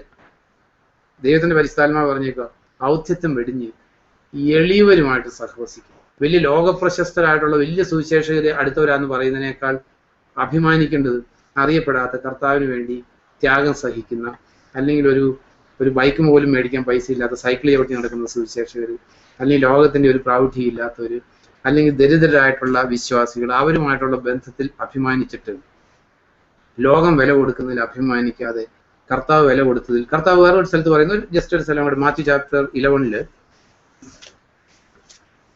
കർത്താവിന്റെ ഹൃദയം നമുക്ക് കിട്ടുന്നതിനേക്കാൾ അപ്പോസ്തലനായ പൗലോസ് പറഞ്ഞു, ഞങ്ങൾക്കോ ക്രിസ്തുവിന്റെ മനസ്സുണ്ട്. അറ്റ്ലീസ്റ്റ് നമുക്ക് ആ മനസ്സ് പൗലോസിന് എത്തിയ പോലെ എത്തിയില്ലെങ്കിൽ ചെറിയൊരു കണികയെങ്കിലും നമുക്ക് പ്രാപിക്കാനായിട്ട് let us try. Matthew chapter 11 കർത്താവ് പറയുന്നത്, അതിന്റെ 11:7 തുടങ്ങി വായിക്കുമ്പോൾ, അവർ പോയപ്പോൾ അവർ പോയപ്പോ ആരാ അല്ല, യോഹന്നാന്റെ ശിഷ്യന്മാര്. ഒരു ചോദ്യമായിട്ട് വരുമോ ഇത്? നീ വാസ്തവമായിട്ടും ആ പ്രതീക്ഷിച്ചിരിക്കുന്ന ആള് തന്നെയാണോ, ഞങ്ങൾ വേറെ ആൾ നോക്കണമെന്ന് ചോദിക്കാൻ വേണ്ടി വന്നതാ. ശരി, അവർ പോയപ്പോൾ വായിച്ചു. യേശു ജനക്കൂട്ടത്തോട് യോഹന്നാനെ കുറിച്ച് സംസാരിക്കാൻ തുടങ്ങി. എന്ത് കാണാനായിരുന്നു നിങ്ങൾ മരുഭൂമിയിലേക്ക് പോയത്? കാറ്റിൽ ഉലയുന്ന ഞാങ്ങനെയോ? അല്ലെങ്കിൽ പിന്നെ എന്തിനാണ് നിങ്ങൾ പോയത്? പട്ടുവസ്ത്രങ്ങൾ അണിഞ്ഞ ഒരുവനെ കാണാനോ? ഇതാ പട്ടുവസ്ത്രങ്ങൾ അണിയുന്ന രാജകൊട്ടാരങ്ങളിലാണ്. അതെ, മതി. അല്ല, കർത്താവിന്റെ ഒരു സ്റ്റേറ്റ്മെന്റ്, വേറെ ആരുടെ സ്റ്റേറ്റ്മെന്റ് അല്ല. കർത്താവ് പറഞ്ഞു, പട്ടുവസ്ത്രങ്ങൾ അണിയുന്നവർ എവിടെ കാണുന്ന? കർത്താവിന്റെ ഫോളോവേഴ്സിന്റെ കൂടെ കാണുമെന്നാണ് പറഞ്ഞിരിക്കുന്നത്. അറിയേണ്ട ചില കാര്യങ്ങൾ. അതുകൊണ്ട് നല്ല വസ്ത്രം ധരിക്കരുതെന്നൊന്നുമല്ല, ബട്ട് വസ്ത്രത്തോട് ഭ്രമം, ലോകത്തിലെ ആഭരണങ്ങളോട് ഭ്രമം, ഡ്രസ്സിങ്ങിനോട് ഭ്രമം, അല്ലെങ്കിൽ സൗന്ദര്യം വർദ്ധിപ്പിക്കാനുള്ള പരിപാടികൾ, കണ്ണാടിയുടെ മുമ്പിൽ ഇൻഡെഫിനിറ്റ് ആയിട്ട് നിൽക്കാവുന്ന, അങ്ങോട്ട് തിരിഞ്ഞു നോക്കി വളഞ്ഞു നോക്കി, ഒന്ന് സാരി ഇടതുവശത്തേക്ക് ഇട്ടു വലതുവശത്തേക്ക് ഇട്ടു, പിന്നെ ഒന്ന് കുനിഞ്ഞു നോക്കി വളഞ്ഞു നിന്ന് നോക്കി, ദൈവവചനത്തിന്റെ മുമ്പിൽ ചെലവഴിക്കുന്നേക്കാൾ സമയം കണ്ണാടിയുടെ മുമ്പിലാണ് ചെലവഴിക്കുന്നെങ്കിൽ നോക്ക്. കർത്താവ് പറഞ്ഞൊരു സ്റ്റേറ്റ്മെന്റ്, വേറെ ആരും പറഞ്ഞതല്ല. പട്ടുവസ്ത്രങ്ങൾ അണിയുന്നവർ കർത്താവിന്റെ കൂടെ കാണുമെന്ന് കർത്താവ് പ്രതീക്ഷിച്ചില്ല.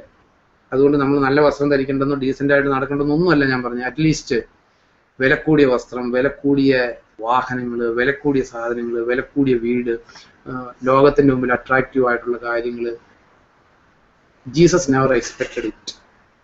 നമ്മുടെ ജീവിതത്തിൽ നമ്മളെല്ലാം ആദാം റൈസിൽ ജനിച്ചു വളർന്നവരാ. അപ്പൊ നമുക്ക് ഇങ്ങനെയുള്ള കാര്യങ്ങളിൽ നിന്ന് ഹൃദയം മാറി നോക്ക്.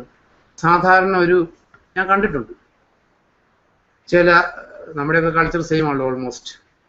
അങ്ങനെയുള്ള ബന്ധക്കാരുടെ അടുത്ത് സ്വന്തക്കാരുടെ അടുത്ത് ചെല്ലുമ്പോൾ ആഭരണങ്ങൾ കുറവാണെങ്കിൽ അവരെ മാനിക്കില്ല. അല്ലെ സാരി 25,000 രൂപയുടെ അല്ലെങ്കിൽ അവർക്കൊരു വിലക്കുറവായിരിക്കും. It is true with the world but not with the lord. അറിഞ്ഞിരിക്കേണ്ട ഒരു കാര്യമാണ്. കർത്താവ് അവരെ മാനിക്കില്ല. കർത്താവ് പറഞ്ഞു, ലോകത്തിന്റെ മുമ്പിൽ ശ്രേഷ്ഠമായത് ദൈവത്തിന്റെ മുമ്പിൽ അറപ്പത്രയുന്ന സത്യവേദ പുസ്തകം. ചീഞ്ഞു നാറുന്നതായിട്ട് ദൈവം അതിന് വാല്യൂ കൊടുത്തുള്ളൂ. അപ്പം ലോകം വില കൊടുക്കുന്നതിന് വില കൊടുക്കാതെ കർത്താവ് വില കൊടുക്കുന്നതിന് വില കൊടുക്കാനായിട്ട് നമുക്കൊന്ന് മാനസാന്തരപ്പെടാം. അതേ പറ്റൂ. കാരണം വി ആർ ഓൾ സെയിം. നമ്മുടെ എല്ലാം ഹൃദയം സെയിം. അല്ലെങ്കിൽ നമ്മൾ ആരെയൊക്കെ മെച്ചപ്പെട്ടെന്നല്ല.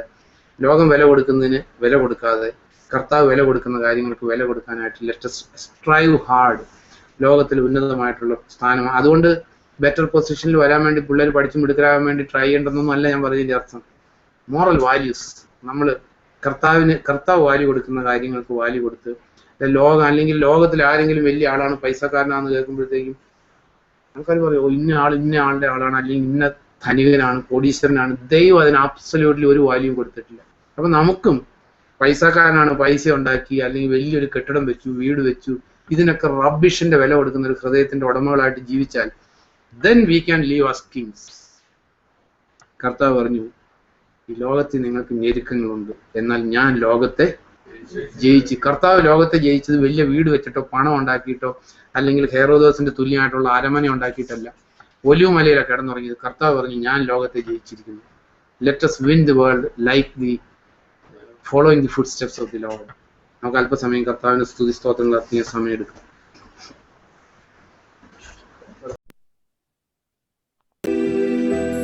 ക്രൂശിൽ കണ്ടു ഞാൻ നിൻ സ്നേഹത്തെ, ആഴമാർന്ന നിൻ മഹത്യാഗത്തെ. പകരം എന്തു നൽകും ഞാനിനി, ഹൃദയം പൂർണ്ണമായി നൽകും